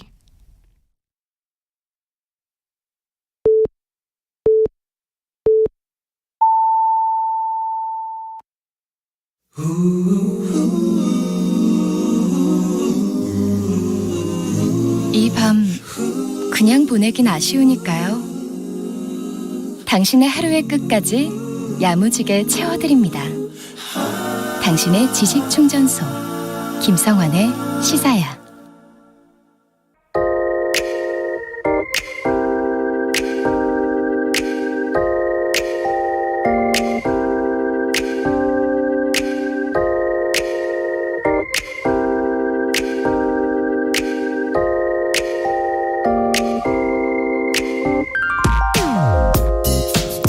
혹시 운전면허증 따고 처음 차량을 운전했을 때 기억나시나요? 운전 연습할 때 만만해 보이던 차선 변경이 어찌나 어렵던지 진땀, 식은땀, 구슬땀, 마른땀, 세상에 땀이란 땀은 다 쏟았을지 모르겠습니다. 초보티 내면 혹시 얕잡아 볼까 걱정되긴 했지만 어쩔 수 있나요? 왕초보 운전이란 글자를 담은 종이를 차 뒷면 유리에 붙이고 다녔던 분들 아마 적지 않으실 겁니다. 하기야 1990년대 중반에는 면허 취득 6개월 미만의 초보 운전자들은 초보 운전이라고 크게 쓴 스티커를 의무적으로 차 유리에 붙이고 운영해야 됐던 시절도 있었습니다. 초보 운전 차량을 대상으로 위협 운전을 하는 부작용 사례가 나타나면서 4년 만에 제도가 폐지되긴 했지만 그 나름 긍정적인 역할을 하기도 했습니다. 규제와 자율은 동전의 양면 같은 것일까요? 초보 운전 표지를 운전자 자율에 맡기자 최근 당초 취지를 무색해하는 문구가 등장하고 있다고 합니다. 짐승이 타고 있어요. 빵빵거리면 브레이크 콱 밟아버립니다. 세컨카라 부서져도 상관없어요. 개초보, 차주 성격 있음. 운전은 초보, 성질은 람보. 그런 부작용을 줄이면서 초보 운전자 보호와 일반 운전자의 방호 운전이 가능하도록 하는 제도적 보완 장치는 없는 것일까요? 최근 국회 입법조사처가 발간한 보고서를 보면 해외 사례를 참고할 만합니다. 일본은 면허 취득 1년 미만인 운전자는 와카바 마크라고 해서 법정 표지를 의무적으로 부착하도록 하고 있고요. 프랑스는 면허 취득 후 3년의 소속 기간 동안 초보 운전 글자 대신 법정 식별기호를 차량에 하도록 하고 있다고 합니다. 호주의 일부 주는 규제가 더 강해서 4년 이상 임시면허를 발급해 이 기간 동안 초보운전 표지를 부착하도록 하고 이 시기가 다 지나야 정식 면허를 취득할 수 있도록 하고 있다고 합니다. 초보운전 표지가 교통사고 발생을 줄인다는 연구 결과도 있다는 점에서 표지 의무화를 다시 고민해 볼 때가 됐다는 것이 입법조사처의 의견이었는데요. 기호가 의미를 규정한다는 말처럼 초보 운전이란 글자 표지에 거부감을 느낀다면, 형태를 단순화하거나 기호를 만든다면 이전과는 다른 긍정적인 효과를 기대해 볼 수 있지 않을까 생각해 보는데, 여러분 의견은 어떠신가요? 지금까지 오늘의 발견이었습니다.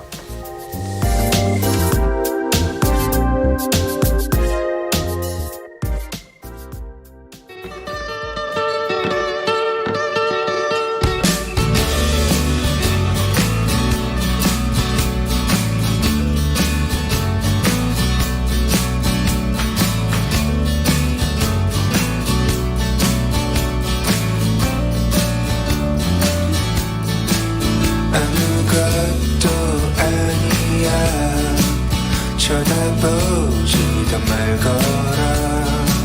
상처받고 나고 된 짐승들은 짖어야 잠이 든단다. 목소리를 좀 더 낮춰라. 짐을 뱉지는 말거라. 저기 바다까지는 너무 멀어 닿지도 않을 거란다.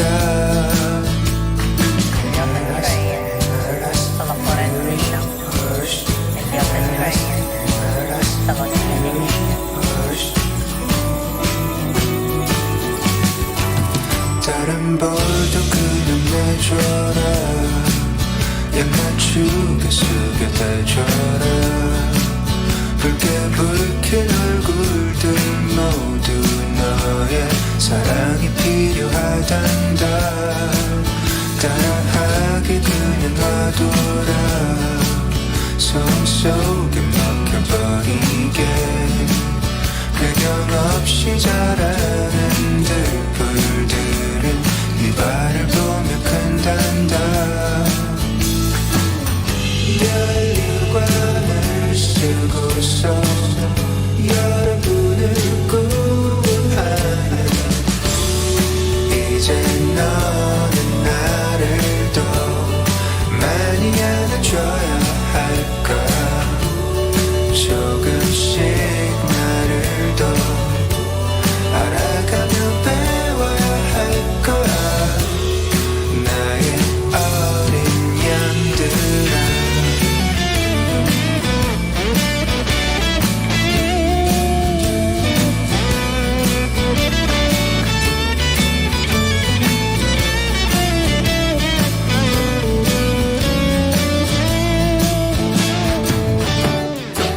이제 너는 나를 더 많이 안아줘야 할 거야. 조금씩 나를 더 알아가며 배워야 할 거야. 이제는 내 입에서 모자를 벗고 인사를 하네. 그녀가 여기서 날 대신할 수가 있겠니, baby. 내가 말했었잖아. 너를 찾아온다고. 나의 어린 양들아.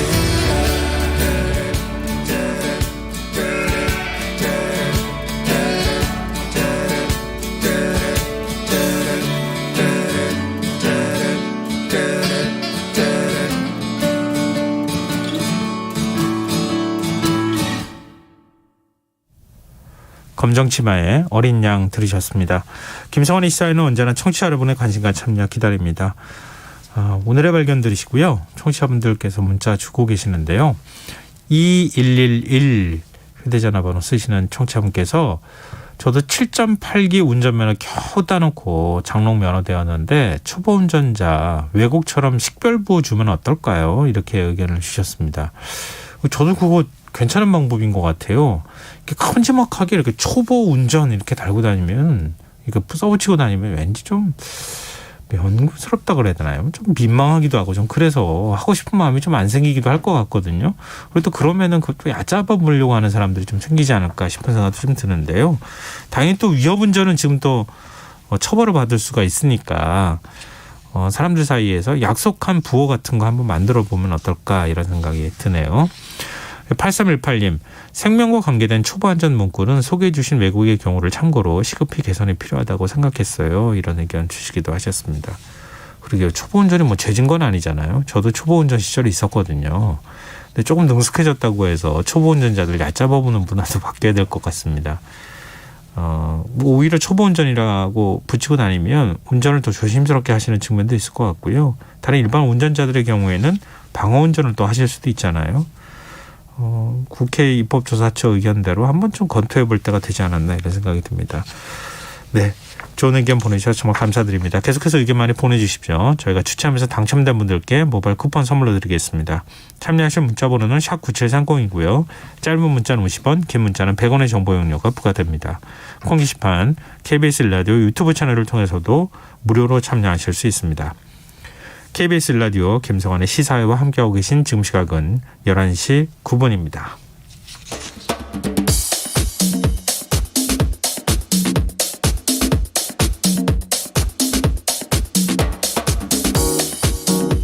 오늘 일어난 세상 곳곳의 소식들 당일 배송으로 전해드립니다. 밤참 뉴스 이영경 뉴스캐스터 나와 계십니다. 안녕하세요. 네, 안녕하십니까. 네, 일주일 만에 뵙네요. 네.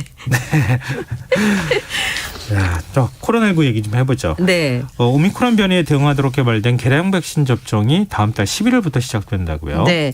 예약은 오는 27일부터 할 수 있고요. 접종은 다음 달 11일부터 시작이 되는데 이게 이제 이가 백신이라고 얘기를 하잖아요. 최초에 우리가 코로나가 발병했을 때 그 코로나 그 바이러스에 대해서 대응할 수도 있고 또 하나 오미크론이나 베타 변이 이 두 가지에 대해서 대응할 수 있도록 만들어진 백신인데요. 이번에 순차적으로 들어오게 되는 백신은 모더나사의 이가 백신입니다. 161만 1,000회분이 이번에 확보가 돼가지고 동절기에 이제 순차적으로 도입이 될 예정인데요. 이번에 개량 백신은 아까 말씀드렸던 초기에 발병했던 코로나 바이러스와 오미크론 변이 이 두 가지에 동시에 대응하도록 만들어진 이가 백신입니다. 우선은 사전 예약은 27일부터 하실 수가 있고요. 접종은 다음 달 그러니까 10월 11일부터 시작이 되는데 지금 현재 스케줄이 정해지신 분들은 1순위 접종 대상자. 그러니까 60살 이상의 고령층, 면역 저하자 그리고 요양병과 같은 감염 취약시설의 입소자와 종사자만 해당이 되는데요. 지금 대상자는 한 1,300만 명 정도로 방역당국에서 추정을 하고 있습니다.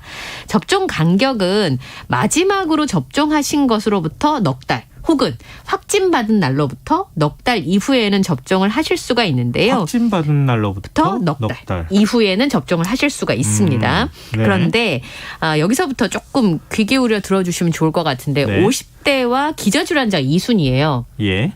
그런데 지금 50대와 기저질환자나 일반 성인인 3순위는 3순위라는 것만 정해져 있지 그 예방접종 스케줄에 나와 있지 않습니다. 그런데 만약에 내가 기저질환이 있어서 좀 빨리 맞고 싶다 하시는 분들이라면 자녀 백신 그러니까 10월 11일부터 접종을 하잖아요. 그날 당일날 예전에 자녀 백신 맞으시는 것처럼 그날 가서 자녀 백신이 있는 게 확인이 되면 맞으실 수가 있어요.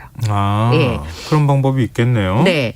그리고 지금 사전 예약은 이전에 예방접종 사전 예약 시스템 써보셨을 테니까 그 예약접종 사이트에서 하실 수 있고 만약에 고령층의 경우에는 온라인 예약이 굉장히 어려우니까 질병청이나 지자체 콜센터를 통해서 대리 예약도 가능하십니다. 1339 전화 예약도 가능하시니까 그걸 좀 참고하시면 좋을 것 같고요. 이 백신의 특징은 뭐냐면 지금까지 맞았던 백신보다는 BA1에 대해서는 1.75배 그다음에 지금 BA5라고 하는 오미크론 변이 계열이잖아요. 거기에 대해서도 1.69배 정도는 효과와 안정성이 확인됐다고 하니까 어쨌든 초기에 코로나 백신에 대응하도록 만들어진 백신보다는 조금 더 대응 능력이 좀 높아졌다라고 보시면 될 것 같습니다. 화이자 개량 백신도 또 조만간 들어올 예정이고요. 지금 BA4와 BA5에 대응하는 백신들은 모더나와 화이자에서 지금 개발 중에 있는데 미국에서는 어쨌든 그거를 빨리 확보를 해서 마치겠다는 거잖아요. 그러니까 그러니까 예정은 되어 있습니다만 사실 빨리 확보하기가 그렇게 쉽지 않고 겨울로 동절기로 들어가게 되면 지금 이제 트윈데믹을 걱정하잖아요. 독감과 이게 함께 올 때 제 주변에도 감기인지 못 감기인지 코로나인지 모르겠다 하시는 분들이 되게 많으시거든요. 이제 그런 부분들이 좀 있으실 수 있고요. 그다음에 이제 요거를 나 아직 3차 접종을 안 했어요. 예. 2차 접종까지밖에 안 했는데 예. 그러면 나는 이 백신을 맞을 수 있나요? 맞을 수 있습니다. 그러니까 2차 기본 접종까지만 마치시고 나면 예. 3차 접종을 안 하셨다고 하더라도 지금 예. 말씀드렸던 그 1순위에 해당이 된다. 혹은 잔여 백신이 남아있다. 그래서 이제 백신을 접종을 맞으시겠다 하면 맞으실 수 있습니다. 그런 접종 유무하고 상관없이 그냥 맞을 수 있는 거 아니에요? 네. 2차까지 맞으셨으면. 네. 알겠습니다.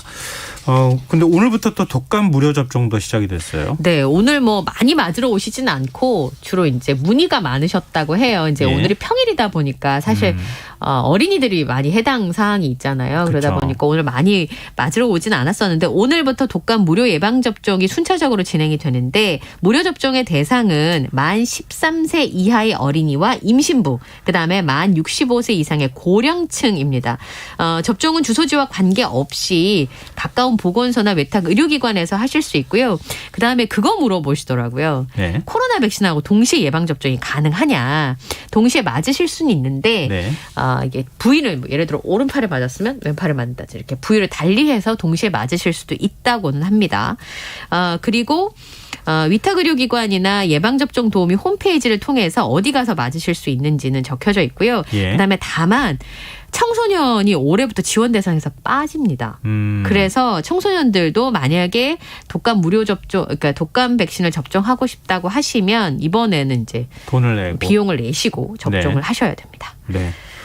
지금 독감 접종하고 코로나 백신 접종 맞을 수 있다고 이렇게 얘기하셨는데요. 네. 제가 여러 차례 말씀드렸는데 제가 그 당사자입니다.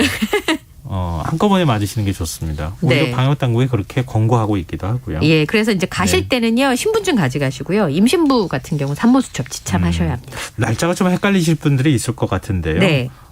검색을 한번 그냥 계량 백신 접종 이렇게 하시면은 다 확인하실 수 있습니다. 그러니까 저희 소식 듣고 귀에 들어오셔가지고 나는 이때 해야지라고 생각하시는 분들도 있겠지만 만약에 좀 날짜가 헷갈리시면 한번 좀 확인해 보시면 좋을 것 같습니다. 네.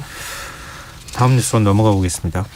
한밤중 살인 예고글이 온라인에 올라와서 누리꾼들이 신고하는 일이 있었다고 하는데요. 네. 이거 어떻게 된 겁니까?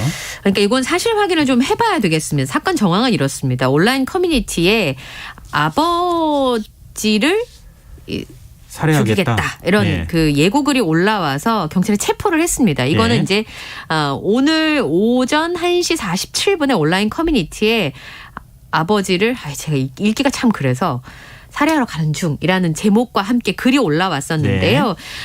이제 본인이 검은색 옷차림에 흉기를 들고 있는 모습이 공개가 됐고 또 하나는 이제 휴대전화 갈무리 화면이 들어 있었는데 엄마가 잘못했어 빨리 집으로 와서 엄마랑 얘기하자라고 하는 글이 적혀져 있었고 아래에 장곡지구대에서 출동해서 현장 도착 예정입니다라는 경찰의 연락까지 있는 갈무리 화면이 올라왔는데요. 네. 누리꾼들이 얼마나 놀랬겠어요. 그렇죠. 사실 사실인지 아닌지 확인할 방법이 없고 누리꾼들의 입장에서는 그러다 큰일 난다라는 생각이 들어서 타이르는 누리꾼들도 있었고 혹시나 하는 마음에 경찰에 신고하신 분들도 있었다고 합니다. 네.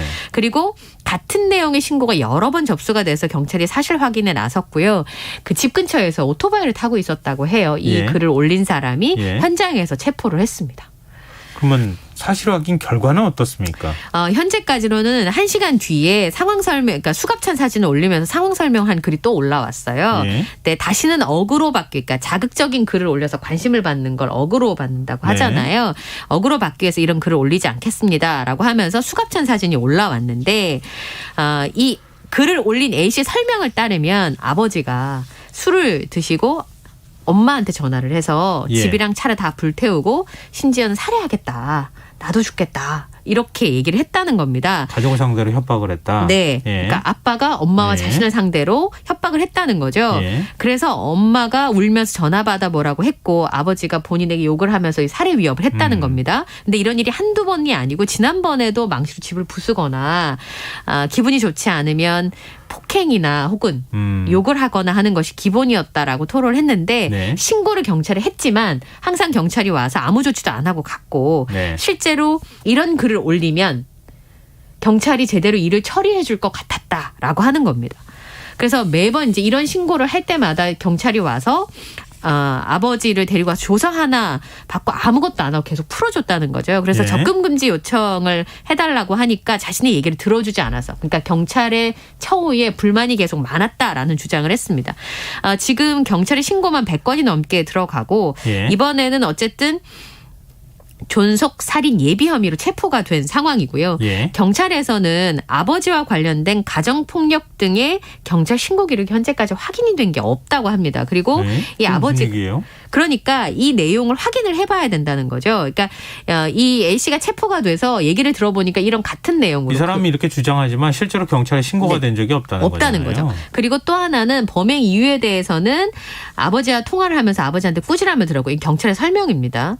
그리고 어머니에게 하소연을 했지만 어머니가 대꾸를 해주지 않으니까 답답해서 관심을 받으려고 이런 행동을 한 것 같다라고 하는 게 경찰의 소견입니다. 근데 지금 현재 이 A 씨는 아버지가 폭행과 폭언을 했다고 주장을 하고 있는 거잖아요. 네. 술에 취해서 전혀 기억을 하지 못하고 있지만 이 A 씨 아버지를 불러서 조사할 예정이고, 경찰 관계자의 설명으로는 구속보다는 치료가 좀 더 필요한 대상으로 보인다라고 얘기를 했습니다. 일단 경찰의 얘기를 좀 더 신뢰를 해야 되지 않을까 싶네요. 그렇죠. 예. 그리고 또 혹여나 이렇게 하면 관심 받을 수 있지 않을까 생각해서 이렇게 하시는 거 절대 하시지 마셔야겠습니다. 네. 자, 지금 여러분께서는 KBS 라디오 김성환의 시사회와 함께하고 계십니다. 반편수 계속 이어가겠습니다. 고물가 시대에 조금이라도 절약하기 위해서 중고 거래하는 분들 굉장히 많잖아요. 네. 당땡 이거 많이 하시던데요. 네, 야채 마켓 많이들 쓰시죠. 예. 이 취준생을 대상으로 거래할 때는 이 키워드가 들어가면 잘 팔린다. 네. 그런 게 있어요? 합격 기운 이런 게 들어가면 네. 잘 팔린다는 거죠. 사실 저도 면접 볼 때 정장 한 벌 구매하는 게 굉장히 부담이 됐었잖아요. 그렇죠. 그 시절에 네. 돈 없으니까요. 예. 그런데 요즘에 이 취업에 필요한 준비 물품들이 제값 주고 사기가 굉장히 아까운 물건이죠. 그때 쓰지 않으면 사실 자주 쓰게 되는 물건이 아니니까 네. 요즘에 생활비를 충당하기가 어려운 그 취준생들이 취업 물품을 중고 거래를 많이 한다고 합니다. 그런데 실제로 취업 물품을 살 때도 예를 들면 그 취업용 서적 같은 경우도 몇 번씩 사고 팔기를 하면서 이제 중고 물품을 사서 준비를 하는데 네. 기왕이면 합격생이 공부한 책을 사면요 필기도 잘 돼 있을 것 같고 예. 아무래도 내용도 좀 꼼꼼하게 돼 있을 것 같고 그래서 이쁜 이제 글씨로 이렇게 깨끗하게 메모해서 남겨놓으면 왠지 그렇잖아요. 네, 그렇죠. 공부가 더 잘 되는 느낌이 있죠. 네, 그래서 네. 기왕에 중고 거래를 하게 되면 이건 제가 이렇게 해서 공부해서 어디 합격했습니다 하면 잘 팔린다는 거죠. 예를 들어서 면접용 구두 같은 경우도 기왕이면 예를 들어서 국내 대기업 대졸 공채 입사 후 이직해 현재 모 그룹에 재직 중 이렇게 되어 있으면 유명 대기업 합격 불패 그리고 그렇죠, 합격의 그렇죠. 기운을 팍팍 담아서 내놓는다 하면 정장 구두 이런 것도 굉장히 잘 팔린다는 겁니다. 그러니까 취준생들의 입장에서는 지푸라기라도 잡고 싶은 심정 아니겠습니까? 그렇죠. 별건 아니지만 기왕 물건을 사고 파는 거니까 기분 좋게 사고 팔 수 있고 파는 사람도 본인도 얼마 전까지는 취준생이었잖아요. 그렇죠. 그러니까 그 마음을 잘 알 수밖에 없는 그런 상황인데요. 이게 중고거래 플랫폼에서 이렇게 취업과 합격을 내세우는 판매 게시글을 아주 쉽게 보실 수가 있고 심지어는 내가 취업에 성공했다거나 자격증 같은 경우는 합격했다거나 예. 이렇게 인증을 하면 잘 팔린다고 합니다. 그러니까 실제로 합격 족보도 있고요. 책상도 있고 면접용 정장, 구두 이렇게 해서 좋은 기운을 받아가라 이렇게 하면서 판매를 하고 있다고 하네요. 예. 그만큼 절박한 사람들이 많다 이런 얘기기도 할 것 같은데요. 그렇죠. 예. 행운도 같이 팔아주셨으면 좋겠다는 생각이 드는데요. 예. 근데 커뮤니티 계정 같은 것도 사고 팔아요? 그러니까 취업 스터디를 하거나 면접 후기 같은 경우에 특정 대학 커뮤니티에 가서만 볼 수 있는 경우들이 있잖아요. 네. 그래서 고급 취업 정보를 얻기 위해서 이 계정 거래가 원래는 금지되어 있는데 중고거래 플랫폼이나 오픈 채팅방에서 몇만 원 선에서 거래되기도 한다고 합니다. 근데 이거 금지되어 있는 상황입니다. 예. 그래요? 이건 하면 안 되겠네요. 네. 판다고는 하지만. 네. 자, 다음 뉴스로 넘어가 보겠습니다. 지금 상금 456만 달러? 네. 우리 돈으로 63억 원이 넘는 돈을 걸어놓고 오징어 게임이 열린다고요? 네. 이게 진짜 현실에서 이런 일이 있는 진짜입니다. 겁니까? 심지어는 넷플릭스에서 상금 63억 원을 걸고 현실판 오징어 게임 참가자를 모집하고 있는데요. 리얼리티 쇼에 참가할 마지막 참가자를 모집한다라고 밝혔습니다. 아시다시피 이정재 씨가 나왔던 드라마 오징어 게임을 원작으로 하는데 네. 거기는 이제 어쨌든 탈락하면 어쨌든 예. 사망하는 그쵸. 경우잖아요. 예. 그런 일은 없습니다. 그리고 걱정 안 하셔도 되는데요. 참가자는 456명이고요. 상금은 456만 달러. 그러니까 우리 돈으로 약 63억 원을 넣고 경쟁을 합니다. 이게 리얼리티 사상 그 상금 액수로는 사상 최고 액수라고 네. 하네요. 오징어 게임 더 챌린지는 이 리얼리티 쇼는 10부작으로 진행이 되고요. 예. 내년 초에 영국에서 진행이 됩니다.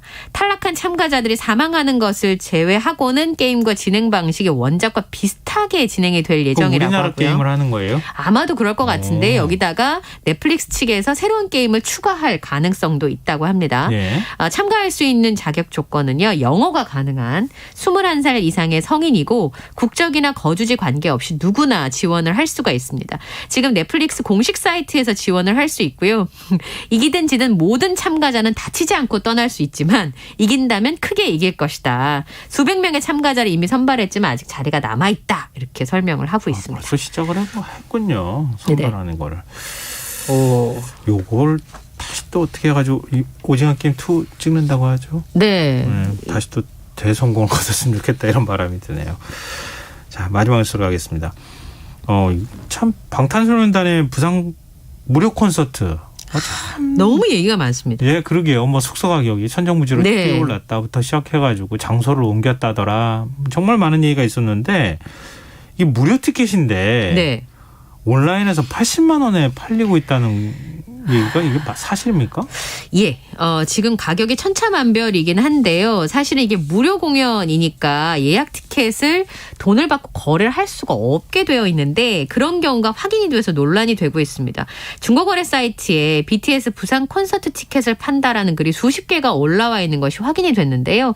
양도 금액은 10만 원에서 80만 원까지 굉장히 천차만별입니다. 심지어는 정확한 금액을 게시하지 않은 경우가 있어서 그런 경우 이제 연락이 오면 웃돈을 요구하는 판매자가 있을 것으로 예상이 되는 상황인데요. BTS 공연은 굉장히 신분 확인을 철저히 하는 공연으로 굉장히 유명합니다. 그래서 심지어는 1인 1매밖에 살 수 없는 경우도 있고 네. 또 티켓을 예매하는 자격 제한이 있는 경우도 있고 현장에 가면 신분 확인이 철저하기 때문에 양도 티켓을 받고는 들어갈 수가 없습니다. 그러니까 이걸 어떻게 하냐면 계정 이동을 하는 겁니다. 그러니까 본인을 그 계정에 그 사람이 아니면 예. 받을 수가 없잖아요. 그러니까 매크로로 티켓을 이제 예매를 한 다음에 계정을 옮겨준다. 옮겨주는 비용만 주면 내가 티켓을 주겠다. 뭐 이런 경우까지 지금 등장을 하고 있는 그런 상황인데요.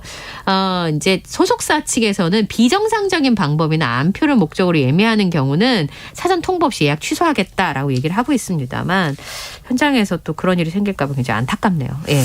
빨리 공연을 하든가 해야지 말이죠. 너무 얘기가 많네요. 그러게 말입니다. 예. 자, 이현경 캐스터가 일주일 만에 돌아왔더니 청취자 여러분들 정말 반가워하세요. 그런가요? 공사미칠님께서요. 와, 이 시간에 사과 같은 음성 며칠 만이라 더 반갑네요. 예. 이 외에도 반갑다고 하는 문자 많이 네. 와 있으니까요. 앞으로 이 자리 굳건히 잘 지켜주시기 바랍니다. 알겠습니다. 네, 오늘 밤참수 여기까지 하겠습니다. 지금까지 이현경 뉴스캐스터였습니다. 고맙습니다. 감사합니다.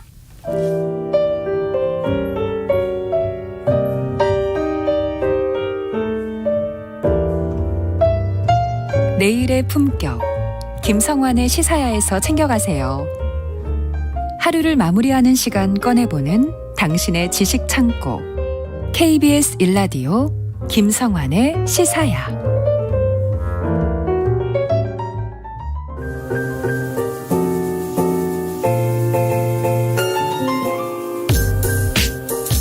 미술 작품의 예술적 가치부터 경제적 가치까지 오늘도 흥미로운 미술 세계로 안내해드리겠습니다. 미술랭 가이드 오픈 갤러리 홍재 디렉터 나와 계십니다. 안녕하세요. 네, 안녕하세요. 네, 미술랭 가이드 회를 거듭할수록 미술계 정말 다양한 이슈가 있구나 이런 생각을 하게 되는데요. 네. 이번 주에는 혹시 또 흥미로운 미술계 뉴스가 있습니까? 네, 이번에도 제가 두 가지 뉴스를 준비를 가지나요? 해봤는데요. 예. 네, 하나는 지난달 26일에 미국 콜로라도에서 열린 미술대회에서 인공지능, 그러니까 AI가 그린 그림이 우승을 차지했다는 내용이고요. 또 하나는 지난 15일, 지난주죠. 백남준의 비디오 아트 다다익선이 복원을 완료하여 재가동을 시작했다는 것인데요. 예. 이와 관련해서 다르면서도 같아 보이는 그 기술과 예술에 대해서 이야기를 나눠보면 좋겠다고 생각을 했어요. 기술과 예술. 네. 또 어울리지 않을 것 같으면서도 네.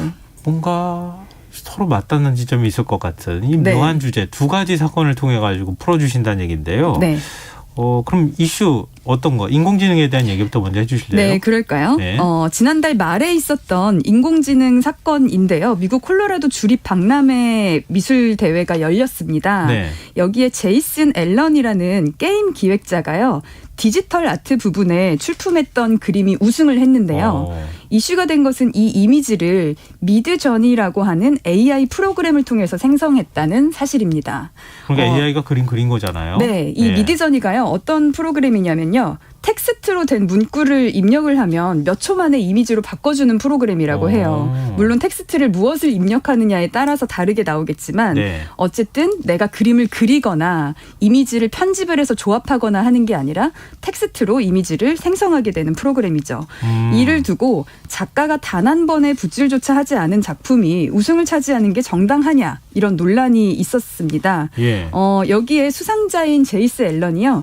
작품을 제출할 때 미드저니를 거쳤다라고 출품할 때 밝혔기 때문에 네. 작품의 출처도 속인 사실이 없고 규정도 어기지 않았다고 주장을 했는데요. 네. 실제 전시의 규정이 이런 게 있었어요. 창작 과정에서 디지털 기술을 활용하거나 색깔을 조정하는 등의 디지털 방식으로 이미지를 편집하는 행위가 인정된다라고 규정을 했거든요. 네. 그러니까 나는 어긴 것도 없다. 그리고 출처도 밝혔다. 이렇게 주장을 했는데 심사위원들은요. 정작 이 미드저니가 AI 프로그램이라는 사실은 몰랐다고 해요. 근데 들어보시니까 어떠세요? 진행자님께서는 이 AI 프로그램으로 만든 작품이 수상을 했다. 어떻게 보세요? 마음적으로는 조금 불편한데요. 그렇죠. 불편하죠. 기본적으로는 얼마 전에도 국내 한 IT 회사가 네. 비슷한 방식으로 네. 이름까지 붙여가지고 네. 인공지능이 미술 작가 활동할 수 있도록 하는 거 네. 도전하겠다 이런 거 얘기한 적이 있었거든요. 네, 네. 그러니까 이게 대세는 이렇게 가는구나 이런 생각이 들어요. 네. 네. 근데 이제 예술 작품으로 인정하는 시대가 오지 않을까요? 그 얘기를 제가 같이 논의를 해보고 싶은 건데요. 예. 그러니까 정답을 알기는 어렵지만 저희가 같이 의견을 나눠볼 수는 있을 것 같아요. 우선은 이 수상 사실에 대해서 그 진행자님께서 불편한 마음이 있었던 것처럼 예. 인터넷상에서도 이젠 순수 예술마저 죽어가고 있다. 사람이 아닌 AI가 생성한 그림으로 우승을 하는 거는 부정행위나 다름없다. 예. 하는 비판들이 제기가 되고 있고요. 예. 또 한편으로는 AI 같은 최신 기술도 이용자의 생각과 노력이 더해지지 않으면 작품을 생성할 수 없기 때문에 이런 AI와 결합된 형태의 새로운 창작성은 당연히 인정돼야 되는 거 아니냐. 이제 이런 찬반 의견들이 다양하게 있기는 하거든요. 네. 물론 약간은 그 비판적인 목소리가 조금 더 강하긴 한 것 같아요. 네. 제이슨 앨런이 실제로 이 대회에 이 프로그램으로 만든 작품을 3점을 출품했는데요. 이 3점의 이미지를 얻기까지 80시간이 넘게 걸렸다고 해요. 그러면서 창작에 들어간 노고가 있다. 이러면서 정당성을 이제 하고 이제 주장을 하고 있죠. 근데 저는 그렇게 제이슨이 만약에 네. 인공지능을 자기가 프로그래밍해서 자기가 네. 키워드를 넣었을 때 그 인공지능이 특별하게 이런 만약에 미술 작품을 만드는 능력을 갖고 있었다. 네. 그럼 그거 인정해줘야 되는 거 아닌가? 근데 그렇게 싶은데. 따지면은 네. 작가라기보다는 예술가라기보다는 예. 그냥 프로그래머가 아닐까요? 예를 들면 디지털 아트가 뭐 포토샵이나 일러스트레이터 이런 프로그램을 사용하고 있는데 그런 디지털 아트를 그러니까 디지털로 그림을 그리는 디지털 아트를 하시는 분들이 프로그램을 직접 만들지는 않으니까 또 그렇게 따지면 미술 요즘에 그쵸? 좀 복잡해요. 네. 근데 하여튼 좀 이거 명확하게 정의가 잘 안 돼요. 제가요 그 정의를 좀 도와드리기 예. 위해서 카메라가 나왔을 때 사람들의 반응이 좀 떠올랐는데 그 사례를 한번 말씀을 드릴게요. 네네. 1839년에 프랑스의 루이 다게르가 은판 사진수를 완성해서 이제 사람들한테 공표를 했을 때 이 사진을 본 화가는 그러니까 오늘로 회화는 죽었다라고 탄식을 했고요. 그 시인 보들레르 있죠. 예. 그 미술 평론가에도 그러니까 유명했었는데요. 보들레르는 사진이 창작자의 정신적인 정수가 표현 표현된 것이 아니라 단지 기계가 찍어낸 그런 공업 제품일 뿐이다라고 거부를 했었거든요. 네네. 그런데 지금 사진은 어떤가요? 예술의 한 분야로 인정받고 그렇죠. 있는 거죠. 사진은 예술입니까? 라고 질문을 드렸을 때 그런 바보 같은 질문을 합니까? 이렇게 얘기가 나오겠죠. 그럼 사진 예술이라는 게 존재하지 네. 라고 당연스럽게 생각을 하시잖아요. 실제로요. 그 올해 봄에 아모레 퍼시픽 미술관에서 개인전을 진행한 독일 작가죠. 그 안드레아스 거스키라고 하는 작가가요.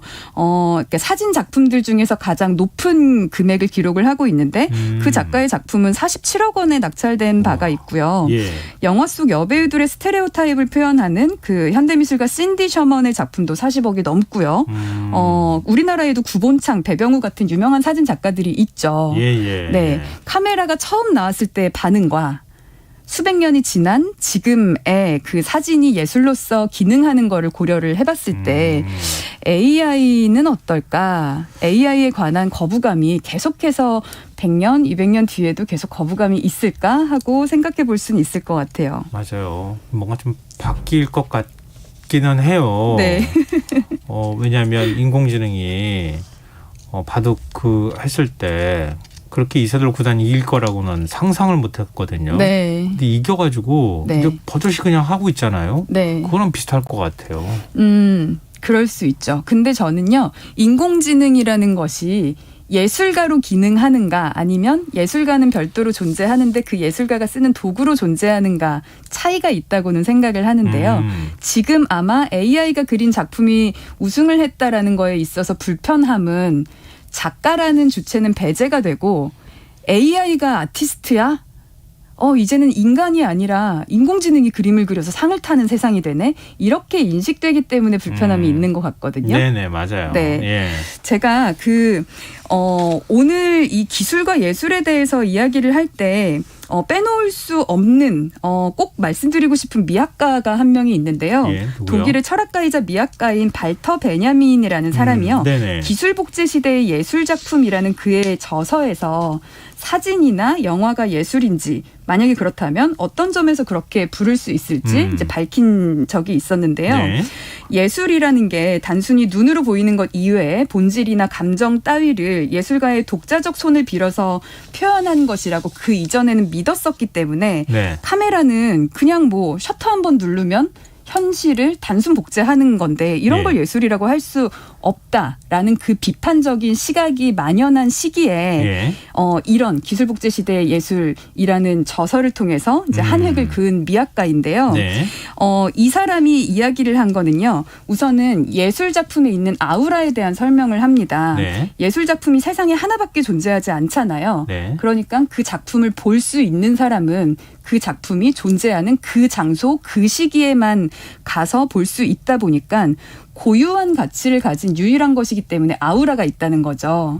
유일성과 대체될 수 장소, 없는. 시간성 네. 이게 동시에 맞아떨어져야 된다는 네, 그 거군요. 아우라라는 것은 네. 그 존재를 마주할 때 생기는 경건한 마음 혹은 숭배하는 마음이라고 표현을 했는데요. 왜 우리가 대체 불가한 그러니까 너무 유명한 사람을 만났을 때 연예인, 배우든 아니면 정치인이든 훌륭한 뭐 이렇게 유명하신 분들이든 철학가든 이런 사람을 만났을 때 범접하기 어려운 마음이 생기면서 그 사람 아우라 있어 이렇게 표현하잖아요. 네네. 그런 것처럼 예술에 그런 숭배적인 그런 이제 느낌이 있었다는 거죠. 네. 그만큼 전통적으로 신비한 대접을 받았었는데요. 반면에 카메라는요. 이 원본이 갖고 있는 신비감, 즉 아우라를 파괴한다고 이야기를 합니다. 왜냐하면은 대체 불가했던 유일한 작품인 원본이 카메라에 의해서 복제가 되잖아요. 네. 아마도 우리는 모두 모나리자 이미지를 알고 있을 거예요. 네. 하지만 반이 안 되시는 분들이, 그러니까 반이 넘는 분들이 모나리자를 실제로 보시지는 않으셨을 거예요. 그렇죠. 하지만 모나리자가 어떻게 생긴 그림이야라는 건 다들 알고 계시죠. 그렇죠. 다시 말해서 예전에는 정말 그 고유한 유일무이한 그런 원본만이 존재했었는데 이제는 카메라에 의해서 복제된 이미지를 너도 나도 볼 수 있기 때문에 그 아우라라는 게 파괴된다는 건데요. 예를 들면요. 진행자님께서 굉장히 기대했는데 막상 원작을 보고 나서 별거 아니네 하는 그런 작품 없으셨어요? 볼 기회가 많지는 않아가지고요. 네.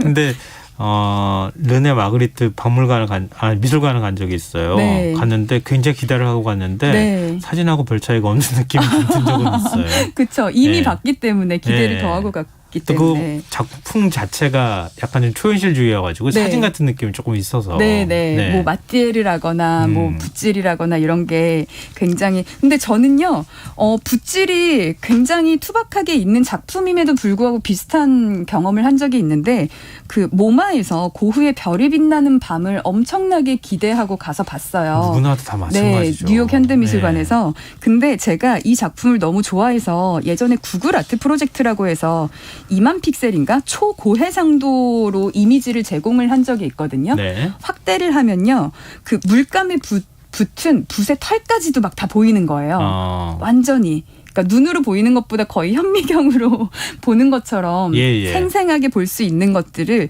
충분히 보고 막상 실제로 가서 보니까 오히려 생생함이 디지털로 보던 것보다 더 떨어지는 거죠. 다시 말해서 이런 경우에 카메라에 의해서 이제 원본의 아우라가 파괴된 사례라고 볼 수가 있겠죠. 어쨌든요, 베냐민이요, 예술이 전통적으로 기존에 갖고 있던 아우라를 제의적이다. 그러니까 제의 가치라고 불렀는데요. 네. 제의적인 가치라고.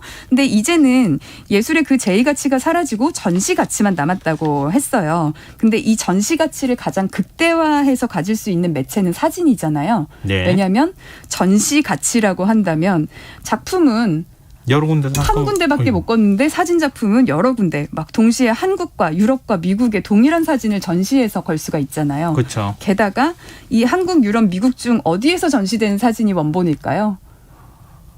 보통 사진 작가들은 번호 붙이잖아요. 네.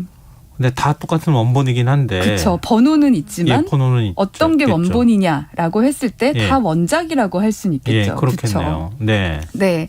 그래서 아까 그 사진의 발달로 그 사진 작가는 사진도 예술이라고 주장을 했었지만 네. 전통 화가나 비평가들은 카메라는 단순 복제하는 기계다, 예술이라고 할 수 없다 이랬다고 했잖아요.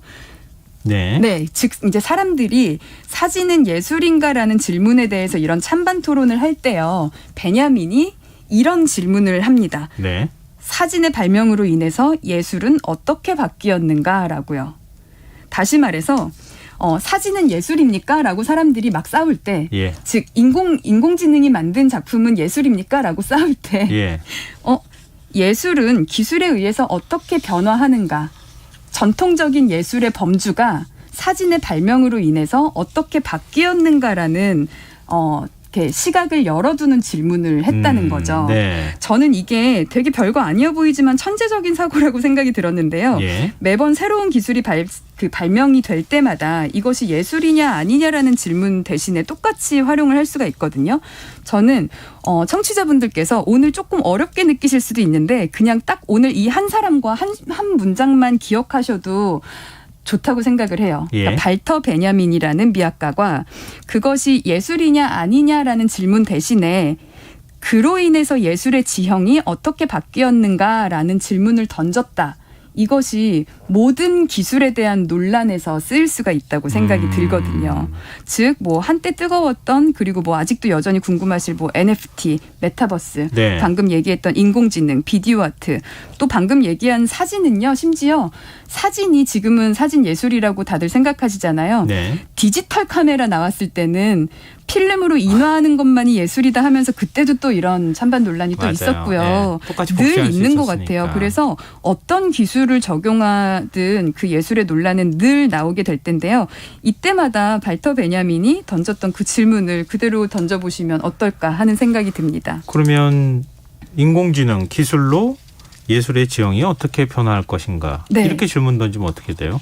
결과를 어떻게 얘기할 수 있어요? 그 결과는 얘기를 할 수는 없겠지만요. 네. 너무 똑똑해 보이시는 것 같아요. 감사합니다. 앞으로 이런 질문 계속 던져야 되겠습니다. 네. 사람들이요, 보통은 이런 이제 AI 논란 이런 거 나올 때 보통은 AI로 만든 게 예술입니까? 아닙니까? 라고 질문을 하면서 싸울 때 네. 옆에서 쓱 예술이든 아니든 그게 중요한 게 아니라 AI로 인해서 예술의 지형도가 어떻게 바뀔까요? 라고 하면은 너무 멋질 것 같거든요. 네. 어쨌든 결론부터 얘기하자면요. 세상의 모든 사진이 예술로 인정받지는 않지만 그렇잖아요. 우리가 핸드폰으로 찍은 혹은 제가 DSLR 같은 좋은 카메라로 찍은 사진이라고 해서 예술로 인정을 받지는 않잖아요. 네네. 그렇지만 작가의 의도와 개념을 담아서 이제 사진수를 활용한 것이 예술로 인정을 받듯이 저는요. AI로 만든 모든 것이 예술로 인정받는다고는 답할 수는 없을 것 같아요. 네. 하지만 작가의 의도를 담기에 AI 기술이 적합하다면 그거는 당연히 작품으로 인정받지 않을까요? 그러면서 예술의 범주가 확장되지 않을까 하는 생각이 듭니다. 그러면 저는 이런 생각이 들었어요. 인공지능 작가가 자기 마음대로 네. 예술 작품을 막 만들어내는 거예요. 네. 그럼 예술로 인정받지 못할 것 같은데 제 네. 생각에는. 네. 근데 어떤 사람이 인공지능을 통해서 뭔가의 자기의 개념을 구현하려고 시도했다. 네. 그럼 예술 작품으로 인정받는. 네, 전 그렇게 생각을 합니다. 과거에는 작가들이 붓을 들었지만 예. 점점 카메라를 들고 컴퓨터를 들고 마우스를 들고 AI 프로그램을 이용하고 그럴 뿐이지 붓 대신 어떤 도구를 사용했냐일 뿐이지 저는 그 기술의 발달과 함께 확장되는 그 예술은 계속해서 이루어질 거라는 생각을 그러네요. 하고 있습니다. 네네. 오늘 거의 정답을 얘기해 주신 거나 다름이 없는데 머릿속이 약간 말끔해졌는데. 아 그러셨어요? 예, 예. 아니, 초반에는 제가 말씀을 드릴 때 이렇게 표정이 약간 긴가민가 하셔가지고 지금 제가 너무 어려운 머리가 말씀을 드리고 있나. 머릿속이 정리가 안 돼 있기 때문에 네. 도대체 어떤 걸 예술로 봐야 되지? 네. 이런 혼란이 있었는데 네, 다행입니다. 설명을 듣다 보니까 좀 정리가 되는 기분이 들었어요. 네. 결국에는 AI가 아티스트 그 자체로 인정받느냐 아니면 아티스트가 사용하는 도구로 활용이 되냐 그 차이일 것 같은데 후자의 경우에는 무리 없이 활용될 수 있을 거다라고 생각을 하는 거죠. 결국은 오늘 이제 주제로 다시 이제 좁혀지게 될 수밖에 없을 것 같은데요. 네. 기술과 예술이 만나는 지점. 네. 그것에 대한 얘기로 다시 그 개념으로 다시 가야 될 것 같네요. 네, 그럴까요?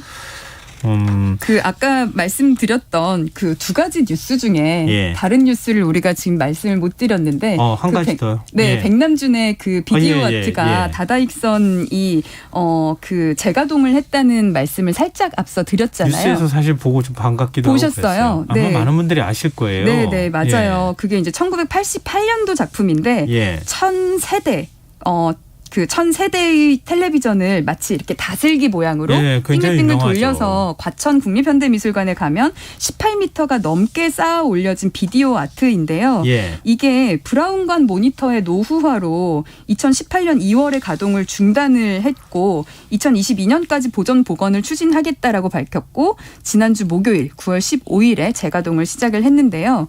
이게 왜 복원에 4년이나 넘게 걸렸는지 궁금하지 않으세요? 제가 알고 있는 선 안에서는 브라운관 때문에 그런 거라고 들었거든요. 네, 맞아요. 브라운관 이제 생산 안 하잖아요. 네, 다시 말하면 기술이 너무 발달했기 때문이죠. 그러네요. 그러니까 기술을 구현하기 어려워서가 아니라 기술이 너무 발달을 했기 때문에 역으로 과거에 우리가 썼던 전통적이라기보다는 이제 올드한 이제는 더 이상 쓰지 않는 기술을 우리가 아니요, 지금 집에 플로피 디스켓이 있는데요. 그거 어디다 꽂을 때 꽂아서 자료가 뭐가 들었는지 궁금한데 그쵸. 꽂아가지고 플로피 자료를 확인할 디스켓이 데가 뭐예요? 없어요. 요즘에는 CD롬도 없더라고요. 노트북에. 그거랑 비슷한 거네요. 네, 맞아요. 뭐 하여튼 기술적으로는 구현하기는 좀 어려운 작품은 아니었던 거죠. 사실 이게 1000세대의 모니터를 한 군데로 모아서 이어 붙였다는 것 자체에서 당연히 복잡도는 있었겠지만요. 이제 가장 그러니까 뜨거운 논란이 됐던 거는 이것을 브라운관을 찾기가 힘든데 어떻게든 브라운관을 찾아서 복원을 해야 되냐, 아니면은 이제 새로운 기술을 이제 써서 그러니까 뭐 그 LCD 모니터라던가 이제 평평한 모니터를 써도 되냐 이런 거에 대해서 방향성을 잡는 데만도 1년이 넘게 걸린 것도 알고 있습니다. 왜냐하면 분위기가 완전히 달라질 수 있잖아요. 네, 애초에 네. 작가의 의도도 달라질 수도 네, 있고. 맞아요. 네. 그래서 국립현대 그 미술관 측이 국내외 전문가 40명의 의견을 수렴을 하면서요. 결과적으로 다다익선은 CRT 그러니까 브라운관 그 모니터가 탑재된 원형 유지를 기본 방향으로 보존한다라고 하면서 이제 보존 시작을 알렸었는데요. 네. 결국 결론은 이제 원형 유지 방향으로 가겠다는 건데 작품이 갖는 시대적 의미와 원본성을 유지하기 위함이다라고 볼 수가 있는 거죠. 네. 다만 이제 최대한 복원하려고 노력을 하겠으나 부품 확보가 어려울 경우에는 뭐 LED나 OLED 같은 그런 대체 가능한 최신 기술을 부분적으로 도입하겠다라고 밝혔는데요. 그러면 결과적으로 어떻게 됐어요? 그거 굉장히 궁금해요. 궁금하시죠? 브라운관을 전부 다 뭐 LED라든가 네. 이런 걸 싹 교체한 겁니까? 이게 그 1000세대의 모니터 중에서 손상된 모니터가 총 737대였다고 하고요. 예. 한두 개가 아닌데 신제품을 구할 수가 없잖아요. 네. 그래서 중고 모니터와 부품을 구해서 이제 수리를 했다고 하는데요. 그 266대는 기존 모니터의 외형만 사용하고요. 예. 이렇게 껍데기만 사용하고 그 볼록 튀어나온 패널은 LCD 패널로 이제 내부에는 바꿔서 교체를 했다고 하네요. 예. 그래서 멀리서 보기에는 크게 차이는 안 나 보이시겠지만 이렇게 각도를 돌아가면서 보시면 볼록한 모니터도 있을 거고 편평한 것도 있을 건데 그래도 편평한 것들은 좀 상단부에 배치를 했고 그래서 아마 아래에서 그러니까 올려다 보시면 크게 이질감은 없을 거다라고는 합니다. 근데요, 재밌는 거는요, 사람들이 무엇이 옳다 왈가왈부해도 백남준이요, 이미 1988년에 이 다다익선을 설치할 때부터 이 작품의 수명은 10년을 넘지 못할 것이므로 새로운 기술이 나오면 교체해도 좋다라고 이야기를 했다고 해요. 그래요? 네. 1988년도예요? 네. 그때는 브라운관 많이 생산했던 시절이었는데. 그렇지만 이제 백남준이 우리나라 아티스트들 중에서 누구보다 기술과 예술의 결합을 적극적으로 시도했던 사람이잖아요. 네. 그러니까 기술은 계속 바뀔 것이고 언젠가 이 브라운관이든 뭐든 이제 더 이상 쓰지 않거나 예. 아니면 이거의 수명이 다할 것이니 그때는 신기술 혹은 이제 뭐 새로운 그런 뭐 패널로 바꿔도 무관하다라고 이미 밝혔다고 하는데 역시 대단하신 분이네요. 결과적으로는 그래도 이제 원형 복원 쪽으로 진행을 한 거고요. 그런데요, 중고로 구한 브라운관도요, 역시나 수명이 길지는 않겠죠. 그렇겠죠. 네, 그래서 지금 이미 재가동을 했지만 국립현대미술관 학예사는 수리 교체한 모니터도 중고품이기 때문에 언제 꺼져도 이상하지 않다. 인공호흡기를 단 상태나 마찬가지다라고 얘기를 했습니다. 복원의 결과는 어떻게 평가하세요? 네, 그 재가동을 했는데요. 복원한 지 이렇게 몇 분 만에 모니터 한 대가 꺼졌다고 합니다. 이 복원을 하는데 37억 원이라는 금액과 이제 4년이라는 시간을 들여서 한 걸 생각하면 많이 속상하셨을 것 같기는 한데요. 네. 어떤 면에서는요, 그래도 이 이제 장장 4년에 걸쳐서 한 작품의 복원에 힘쓴 국립현대미술관 측에는 응원과 지지의 박수를 좀 보내고 싶다는 마음이 저 개인적으로는 들긴 하는데요. 여전히 논란은 많이 있죠. 언젠가 또 꺼질 거 아니겠냐라는 식으로요. 근데 이미 뭐 일부 부품 교체했잖아요. 네. 최대한 원형을 살리겠다고 하는 취지를 살려가면서 네. 바꿔나가는 것. 작가도 뭐 생전에 그 허용을 해줬다고 해도 과언이 아니었으니까. 네. 아마 그렇게 나쁘게 얘기하지는 않을 것 같은데. 그러게 말이에요. 네. 그래서 이제 이게 재가동하고 또 이제 꺼지다 보니까요. 누군가는요. 브라운관 유지는 어차피 고육지책에 불과한데 몇 년 뒤에 다시 이 복원을 해야 될 거를 왜 이렇게 했는지 모르겠다. 특히 작품이 고장나고 수리하기를 반복하면 어떤 면에서는 미디어 아트에 대한 안 좋은 인상을 강화할 수도 있다라는 우려도 표하기는 했는데요. 이런 부분이 좀 저도 어떻게 하는 게 옳았을까 하는 고민은 되는 것 같아요. 아니요, 저는 최대한 원형을 살려가도록 노력하는 그 과정 자체가 하나의 네. 예술적 행위가 아닐까 그런 생각을 그렇게 좀 또 해봤습니다. 의미를 부여를 해주시니 굉장히 네. 멋진 행보였던 것 같다는 네. 생각이 또 듭니다. 오늘 AI가 만든 것도 예술인가를 주제로 쭉 얘기해봤는데요. 청취자 5480님께서 굉장히 흥미로운 주제로 의견을 보내주셨어요. 제 생각엔 아주 간단한 문제입니다. 사람이 한 것은 사람이 평가하고 인공지능이 한 것은 인공지능이 평가 혹은 심사하면 됩니다. 이런 의견 너무나 주셨거든요. 재밌네요. 네. 그럼 이렇게 구분을 와야 짓자는 얘기인데요.